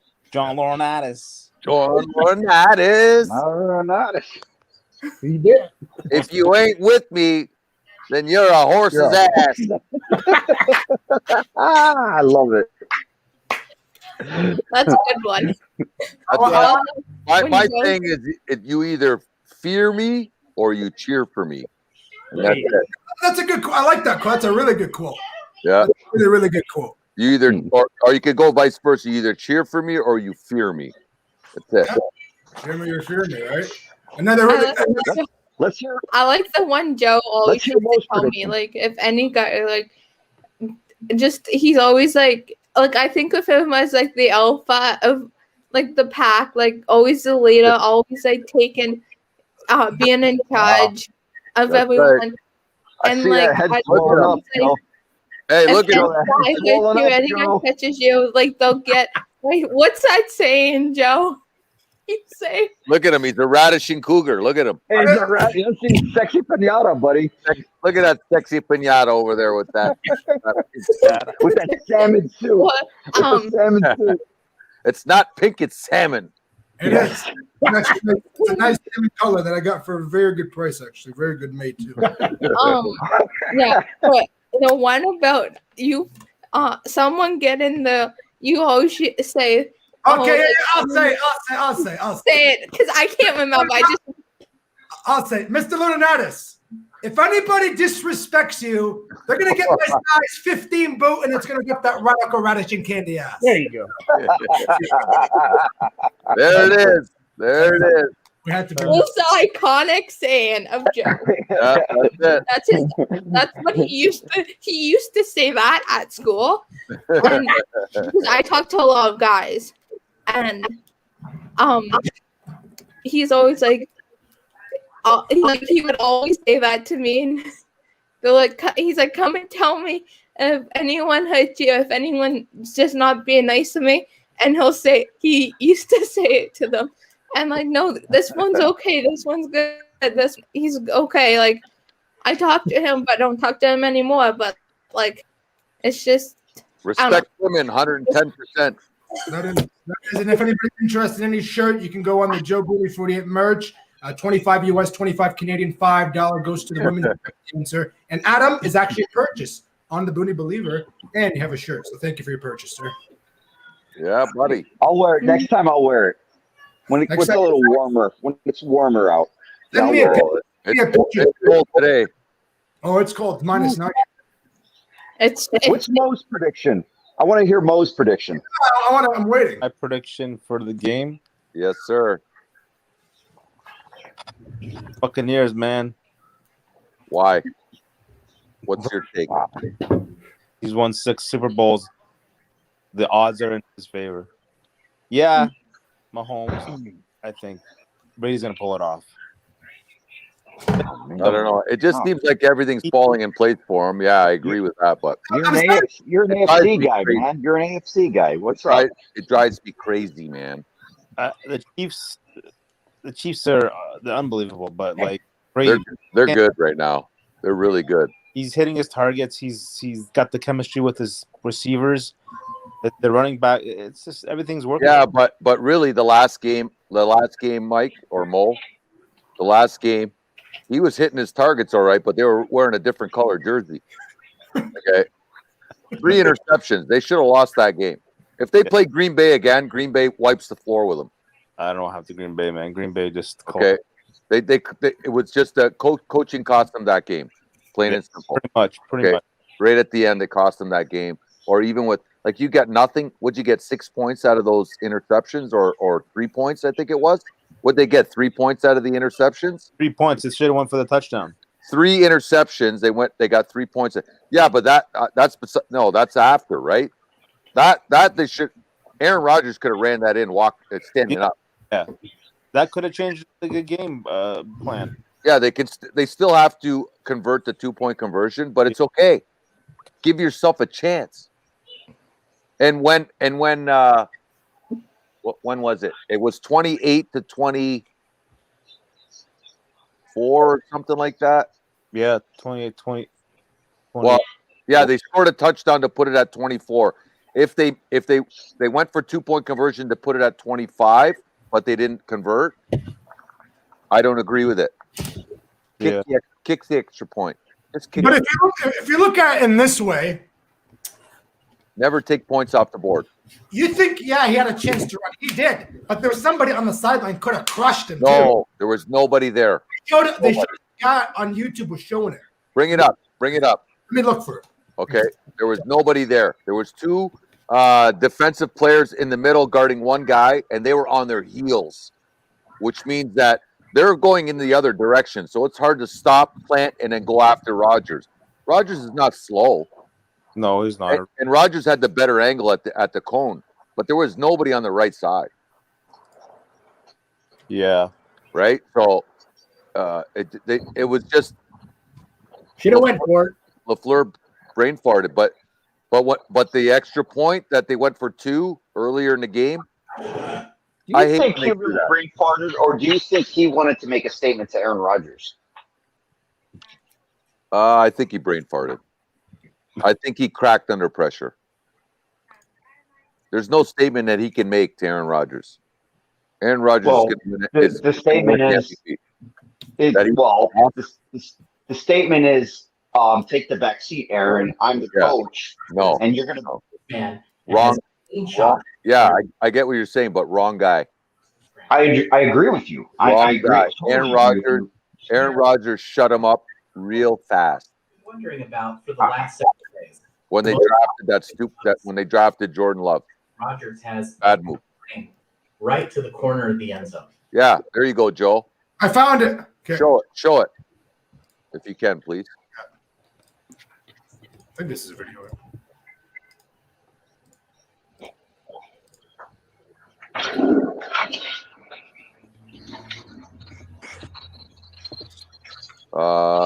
Yeah, I think it's this play right here. The right side of the formation, Marquez Valdez-Scantling will run to the corner, while Devontae Adams will run to the end zone, do a little hitch, and then continue to the middle. The reason he does this is because they have Allen Lazard right behind him, and they're hoping to get the Buccaneers to either miss an assignment or bump into each other and hope that somebody comes open. But once again, Tampa Bay takes no chances, and they drop back 4 defenders to defend these 3 players. Watch what an excellent job Tampa Bay does here with their coverage. There was no one there, man. Nobody there. Now when he slides up in the pocket, Lazard's coming across. Listen, watch. Now Lazard brought that guy across, right, with him. Now there's nobody there. Watch. Will be forced to scramble. Is this forced to scramble? Look, wait. Nobody there. Nobody there. Point Look at that. Probably for the last several days. I remember. Look at those 2 guys in the middle. Those 2 guys in the middle. Big lane, right to the corner of the end zone. Look at the right side of the field, though. He's gone. He's gone. That's a touchdown all day. Yeah, all day. I mean, the right side of the field is open. Those 2 guys in the middle, see where the green circle is? The other 2 guys. Is this? Those guys are going left. They're going left, so they're not. Now they're stuck on their heels. Listen, and we'll talk about why he may have made that decision in just a moment. But let's see what happened. What do all these lines mean? He was gone. He was gone. I'm lost. Let's go back to the snap. That wasn't his call. You know that, right? So Tampa Bay his call. The coverage. That means they're coming at Rodgers with a 4-man pass rush. But it's the rush of Shaq Barrett that we especially want to watch here. Aaron Rodgers should have been smarter than that. Big move to the inside. I think they forced it on us. Wow. You got this guy right here coming. Look, you had no choice. Watch. pass interference. Let's go back to this play, and we see that Green Bay actually caught a break here. When Wagner holds there. Yeah, there's holding in every play, man. Forced to hold him. Don't give me that stuff. There's holding in every play. Allowing Rodgers time to escape the pocket. Oh my God! Look at those guys. See that guy right there on the right? Look at number Johnny. Look at number 22. Look. He could have. Well, no, he's blocking his own guy, man. He actually came up, back that up a little bit. And it looked like look at right there in the middle. Just had a to the right of Aaron Rodgers. Go right. There's a hold right there. Probably feeling. No, they're not holding. That guy just ran in right now. He ran in, okay, to defend against the other receiver. 2 minutes, 9 seconds. Well, he ended up putting up a block against his own guy. That's why Aaron Rodgers could have took off to the right of the end zone. It's over. Yeah. Because now that guy's momentum's taking him to the left side of the field. There's no way he can stop and go back. He should have taken it in his own hands and ran it in. Rodgers should have. Yes, he should have been smarter than that and took off to the corner of the end zone. What was that? Was that third down or fourth down? That was third down. That was fourth down. Fourth. No, that was third down because they kicked the field goal on fourth. Yeah, they still could have went for it on fourth. Yeah, no matter what, he should have ran. I don't care. Like I said, if you got to dive for the pylon, that could potentially get you into the Super Bowl. It was wide open, man. You got it. It was wide open. Nobody there. And the guy in the back of the end zone had a receiver already. He was guarding a receiver. That receiver only needs to put up a block, just a slight block, just to delay him a little bit and hold him there. That's a touchdown all day. If they were to replay that and Aaron Rodgers would take off, he would score 10 out of 10 times. Oh, yeah. No doubt in my mind. No doubt in my mind. Again, it wasn't Rodgers' trust. If you watch the press conference, he says something, right? Wasn't my call. Right? It wasn't his call, but he should have been smarter as a quarterback and an experienced one at that to know better. Because he's taken off numerous times on plays exactly like that. For first downs and stuff like that. He should have known better. Switch gears. I agree. You know, he can scan the field. That's why he's one of the greatest quarterbacks to play the game. Switch gears. His brain kind of farted too, but they still should have went for it on fourth down. Even if you don't make it, you pin him deep. Let's switch gears. Exactly. Okay. What kind of gears are you switching to now? What's going on? Aaron Rodgers? Deshaun Watson. Oh, Deshaun Watson. Well, he wants out. Going. Oh, man. You know what? To be honest with you, so hard to tell, man. The Indianapolis Colts have the best opportunity to get Deshaun Watson because they're a team. No. What would they want him? Do you think Dallas might get him? There's a chance. What about the Broncos? You think? I don't know, man. I think Drew Lock's okay, man.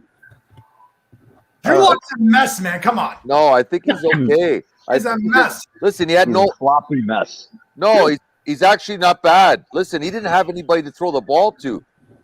Judy was hurt, right? Kept getting hurt, bumps and bruises. He lost Cortland Sutton for the whole year. Yeah, but what does that do to the Broncos, and what does that do to Locke when they're talking behind his back and telling him we're trying to get this guy, so we're writing you off?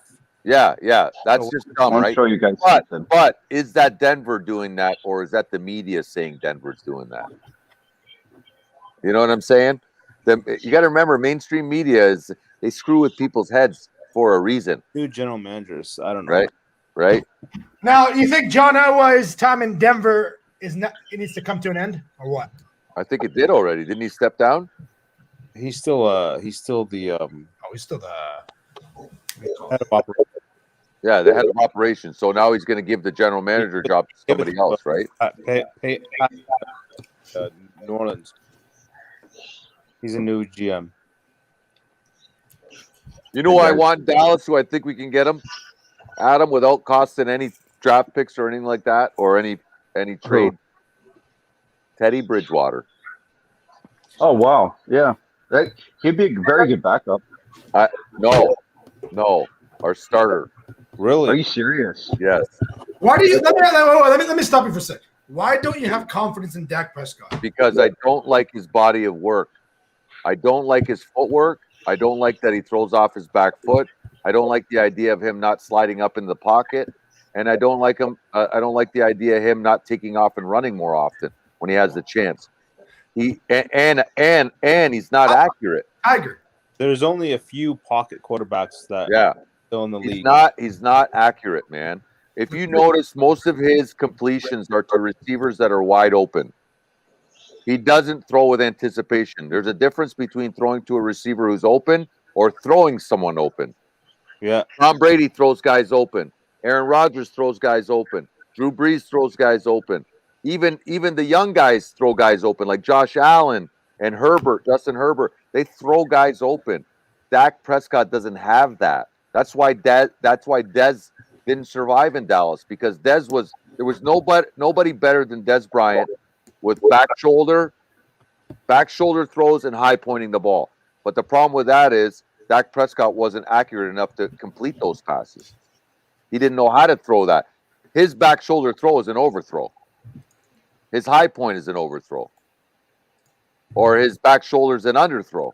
You know what I mean? Like he doesn't throw a good deep ball. That's why I call him Dink and Dunk Dak, man. He needs he was good with Cole Beasley because Beasley made him better. Look how Beasley's a stud, man. I'm still mad that we got rid of him. He's amazing. Right? Adam just sent me something. I gotta show you guys. Look at this. Broncos throwing machine. What? The throwing machine. That's funny. Breaking news. Congratulations, man. You got a team, man. Hey, Adam. Hey, Adam. Yo. Did you see what happened in golf today? Probably No, not. I'm sorry. No. Well, they're playing the Waste Management, okay, in Scottsdale, Arizona. Okay, it's the one where the crowd gets loud on the par 3, and while the guy's shooting, doesn't care. That's part of the game. Well, they brought those robots that test drivers. Yeah. The robot got a hole in one. No way. It got a hole in one today. Oh my God. It's crazy, man. It's crazy. So there's your throwing machine. So Mike, hey Mo, you got yourself a touchdown thrower in that machine. Thanks, Adam. Thanks. I wouldn't be talking because you know what? Peyton Manning a few years ago won the Super Bowl for them, man. You got to give him respect. Come on. Oh, Peyton Manning's the man, man. Peyton Manning. That's a different story. Peyton Manning's Peyton Manning. You can't change anything about that, man. We need him to comment on this, but I just put up for you. What's this for me? Oh, Drew Pearson has been elected. Yes, it's about time. Oh. It is about time that they got that guy in the Hall of Fame. Better than Reggie Wayne. Better than Reggie Wayne. No, Reggie Wayne will get his time. Yeah. Reggie Wayne will get his time, but Drew Pearson should have been in a long time ago. Long time ago. That's unfair. Good for him. Well, guys, we are running out of time. I'm tired. I have a question. Yeah. Do any of you know Will Greer at all? Will Greer? On. Yeah. Will Greer? Yeah. He's on Carolina Panthers. Will Greer, yeah. He's I don't even know what position he plays. Is quarterback. He's a quarterback? Mm-hmm. Cornerback. He's a corner. I think he's a corner. Yeah. Quarterback. So yeah. Will Greer. Let's see. Will Greer. Why? Will Greer? Yeah. Because Will Greer's American football. Will Greer's an American football for the Carolina Panthers of the National Football League. He played college ball for the Florida Gators and went to West Virginia. West Virginia Mountaineers. I watch his two brothers. I've been following them. They do YouTube, and that's the only reason we know a little bit about football. Yeah. Is he a quarterback? Joe Boone is a quarterback? He's a quarterback. Oh, yeah. That's right. He was a Gator. He was the Gator quarterback. Yeah. And then the West Virginia Mountaineers. Yeah. Who was that? And then now 2019, he got signed to his third round, whatever that means. I think West Virginia, their quarterback was Geno Smith. I think so. Geno Smith. Yeah. Remember when they pulled Eli Manning when he had that streak going and that idiot pulled him for Geno Smith? Yeah. I think Geno Smith was West Virginia. Is that what we said? West Virginia. Yeah. The Mountaineers. I think he was their quarterback. Guys, we're gonna go for another couple more minutes, and I'm tired. I'm getting tired here. Well, look at you. You're sexy pinata. Undo the tie. What'd you say, Dad? Undo the tie.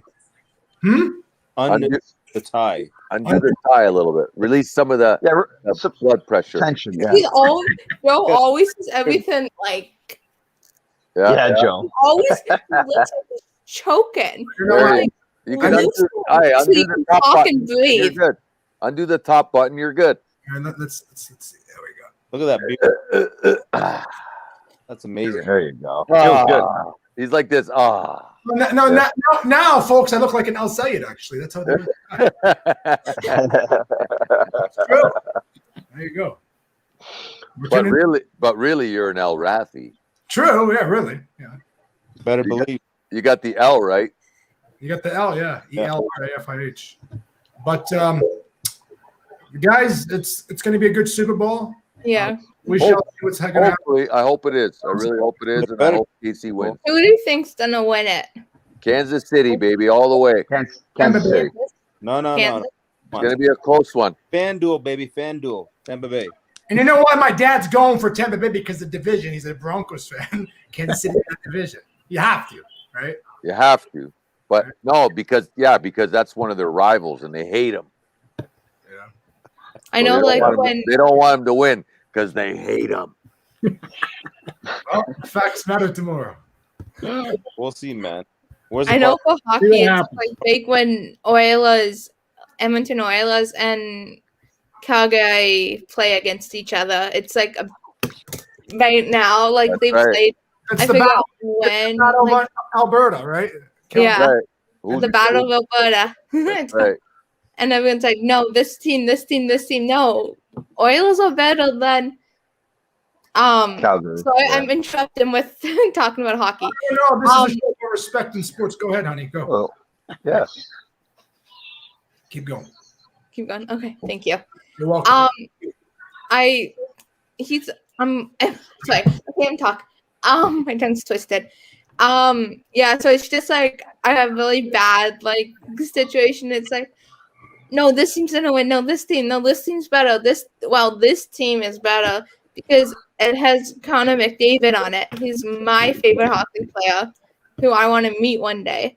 Well, And it's I used to watch him in London. I used to always go watch him in London.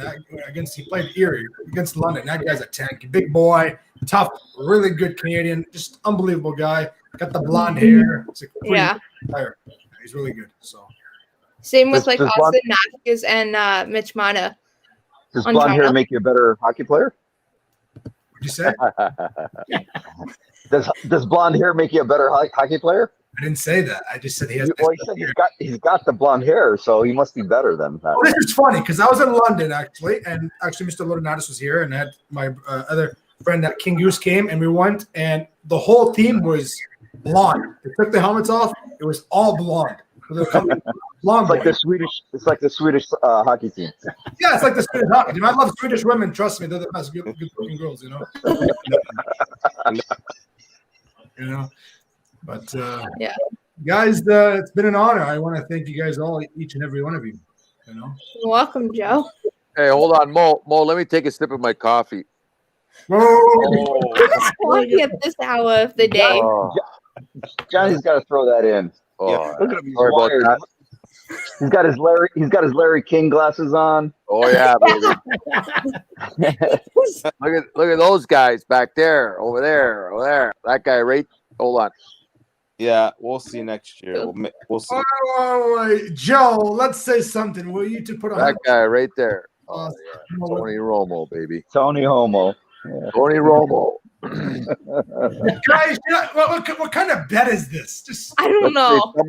Someone to put a $100 on the coin toss tomorrow. Would you recommend choosing heads or tails? Well, I would say tails because the game's later in the evening.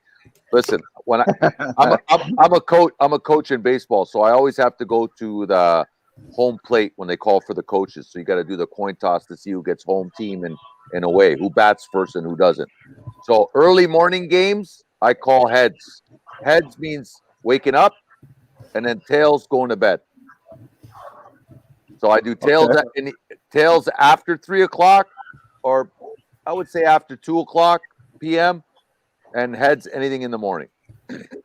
It works out for me. So I would go tails. I think it's going to be tails. Okay. You guys have any more words? Adam, Mo, John, Mickey. I just believe.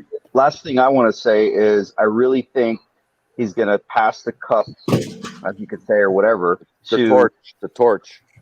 That's it. The torch to Mahomes, and Mahomes is going to be the man of the NFL for the next 10 years. There you go. He's passing it. Yep. Right to Mahomes. Mahomes. That's Patrick Mahomes boy. This will be Brady's last Super Bowl. So yes. Hey, they're winning the division next year. New Orleans is not winning that division. No, who's in that division as well? You got Green Bay. No. Are the Rams in that division? Rams are in NFC West. You got the Tampa Bay Buccaneers, New Orleans Saints, San Fran. Carolina Panthers, and Atlanta Falcons. In that division. Are you talking about Tampa Bay's division or the NFC? Tampa's division. It's New Orleans, Tampa Bay. Yeah. Who's the other teams? Atlanta. Colts. No, the Colts are in the AFC. No, AFC. I don't know. Carolina, maybe. Carolina. Yeah, Carolina. No, I think the Rams are going to be real good next year. I think they're going to be real good. I think Jared Goff is going to do well too.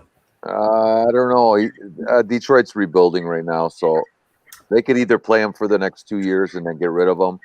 I just don't know why they made that move. I mean, Goff is a good quarterback. Why would they get rid of Goff? Then they get draft picks too. They got a better. They got a better quarterback. Stafford's amazing. But he's amazing. But to me, it doesn't make sense. I mean, you're building up a young guy like Goff on that team. Just keep him. That's the problem. The problem is they don't think Goff is the right guy to get him over the hump. He might have got him there, but you've seen what he did in the Super Bowl. He was terrible. Right? Yeah, can't perform. Right? He's terrible. But Matthew Stafford's he's a different player altogether, man. Like he's their X factor. And you're gonna see it. Because the Rams, one thing they have as an organization is big balls. They go for it. They put all their chips in. They made it to the Super Bowl. Right? Now they put all their chips in again, and I think they're going to make a serious run at the Super Bowl again with Matthew Stafford. They're not afraid to make these deals. Mind you, it's going to cost them in the future, the next couple of years, because of the salary cap and all that. But and missing all those draft picks, because now they don't have a first rounder next year, the first rounder the year after. Like they're in big trouble in that aspect. But they're putting all their chips in right now. What do you guys think of Bosa coming back from his horrendous injury? Do you think he's going to be the same player again? Defensive. What was his injury? He tore ACL. Oh, he'll be fine. That's a bad. Yeah, he'll be fine because listen, Nick Bosa, man, he's going to be boasting through that division. Yeah, these professional athletes get the best surgeons out there, man. Mm-hmm. Yeah, because I was thinking he was in that same caliber as Donald is. Yeah, and and Watts, and he's close. Up there. He's close. Donald. The thing with you know where I put Aaron Donald in the same category as Reggie White. I agree. Because not only is Donald a good pass rusher or whatever, he's very, very strong. Remember how Reggie White used to just club people and they would fall over or push him? He was so strong, man. And Aaron Donald has that X factor in him, like that it factor in him. He reminds me of Reggie White because he's so powerful. But I don't think Bosa has that much power. I just think he has the quickness. I have a question. Right. What's your question? What does is quarterback the person who throws the football, and then who's receiver is the person who catches it? That's correct. Yes. And then what other defense is it? The ones on the line? Like that's what I'm confused. Like who are those people? Those are it depends if the team that has the ball. Yeah. You call those the offensive linemen. The team that's trying to get to the quarterback on the other side, the different color jersey, you call that the defensive line. Defensive line. There's offense, the team with the ball, and defense is the team that's defending against the ball, trying to stop them from. But who has a better defense? Tampa Bay, obvious. The line. Well, no. Wait, the secondary, KC. Yeah, Casey's got the secondary. You really think the secondary is Kansas City? Oh yeah. That's the best all day. The defensive line for Tampa Bay is better, but the secondary for KC is better. Okay, agree. And Tom Brady's what? He's a passer. So what's a passer? He throws the ball. He's the quarterback. We can do a segment on Joe Sports one of these days. I'll teach you. Okay. Yeah. But guys, fingers crossed. Super Bowl is less than 24 hours away. It's actually today. It's 1:16 a.m. But I love you all, and if I wish I could kiss every single one of you, but during this COVID we can't. And just stay safe and wash your hands. Put my mask on. Be cautious. You can blow the kiss. I could. I do that enough. Right? There you go. Thank you, man. But take care of yourself, every single one of you. John, I'll talk to you later. Mo, it's been a privilege having you on once again. Mickey, thank you. Yeah. Thank you. Again. Thanks for having me. Nice what does Yaya mean? That's his nickname. That's my Nickname? name. Boy, actually, my real name. YAHYA though. Pardon? That's my real name. Your real name? You know the one. Yaya, the one that plays the cello, or what's his? Yeah. No. Yeah. I know what you're talking about. Yeah. Yaya or Yo-Yo. Yeah. Something like that. Thanks, man. Appreciate it. All righty. Okay. Good luck with your all you guys. Your cat's hungry, John. Your cat's hungry. Yeah, he is. Give him some of that chili. Can we see the cat? Can we see the cat? Don't give him any chili because there'll be a big mess on the floor. But when you're all done, That's a tabby. Where's my cat? I have a Siberian. Oh, he's sleeping. Hey, Nice cat. I have a big cat. Big cat, man. You feed him well. Well, when you have a man from Texas who is a big boy, you got a cat big and eat, right? Everything's big in Texas. Yeah. Is that true, John? Everything is big on Texas? Do people just say that? Well, we like to say that. It's a big state. Yeah. Right. Huge. Only bigger state's Alaska. And that's enough. Way up north, we don't care about them too much. Yeah. You have to cross that border, right? Yeah. Yeah. You have to go into Canada to get there. Yeah. All right, guys. Take care. Good night, everybody. Yeah, everyone. Thanks, guys. I could be on the show for hours and hours, but I'm tired. Good luck. Joe's such a talker. Like everybody enjoy the 2 hours one day. Enjoy the game tomorrow. Take care. How do you want Jessica for me, Josh? All right. Okay, good night, everyone. Good night. Good night. Bye. Bye. My beautiful people, I just want to thank you guys very much for taking time out of your schedule to come on the show.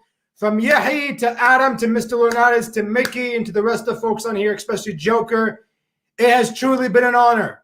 Before I go, I just want to say something. Alhamdulillah, I'm living this good life. I'm breathing on God's time, making it waste one breath.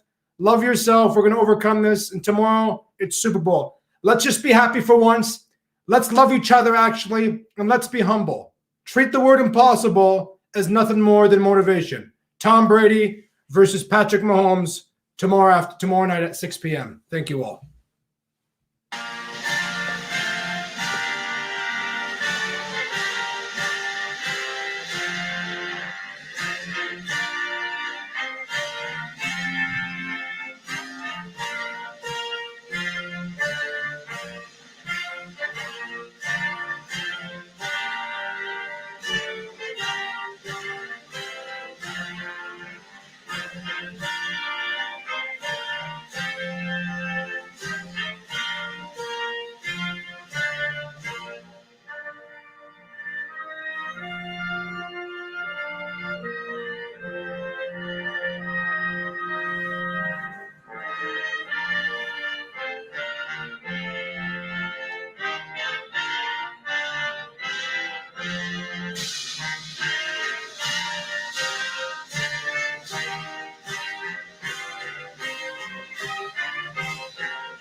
Thank you, guys. We'll see you soon.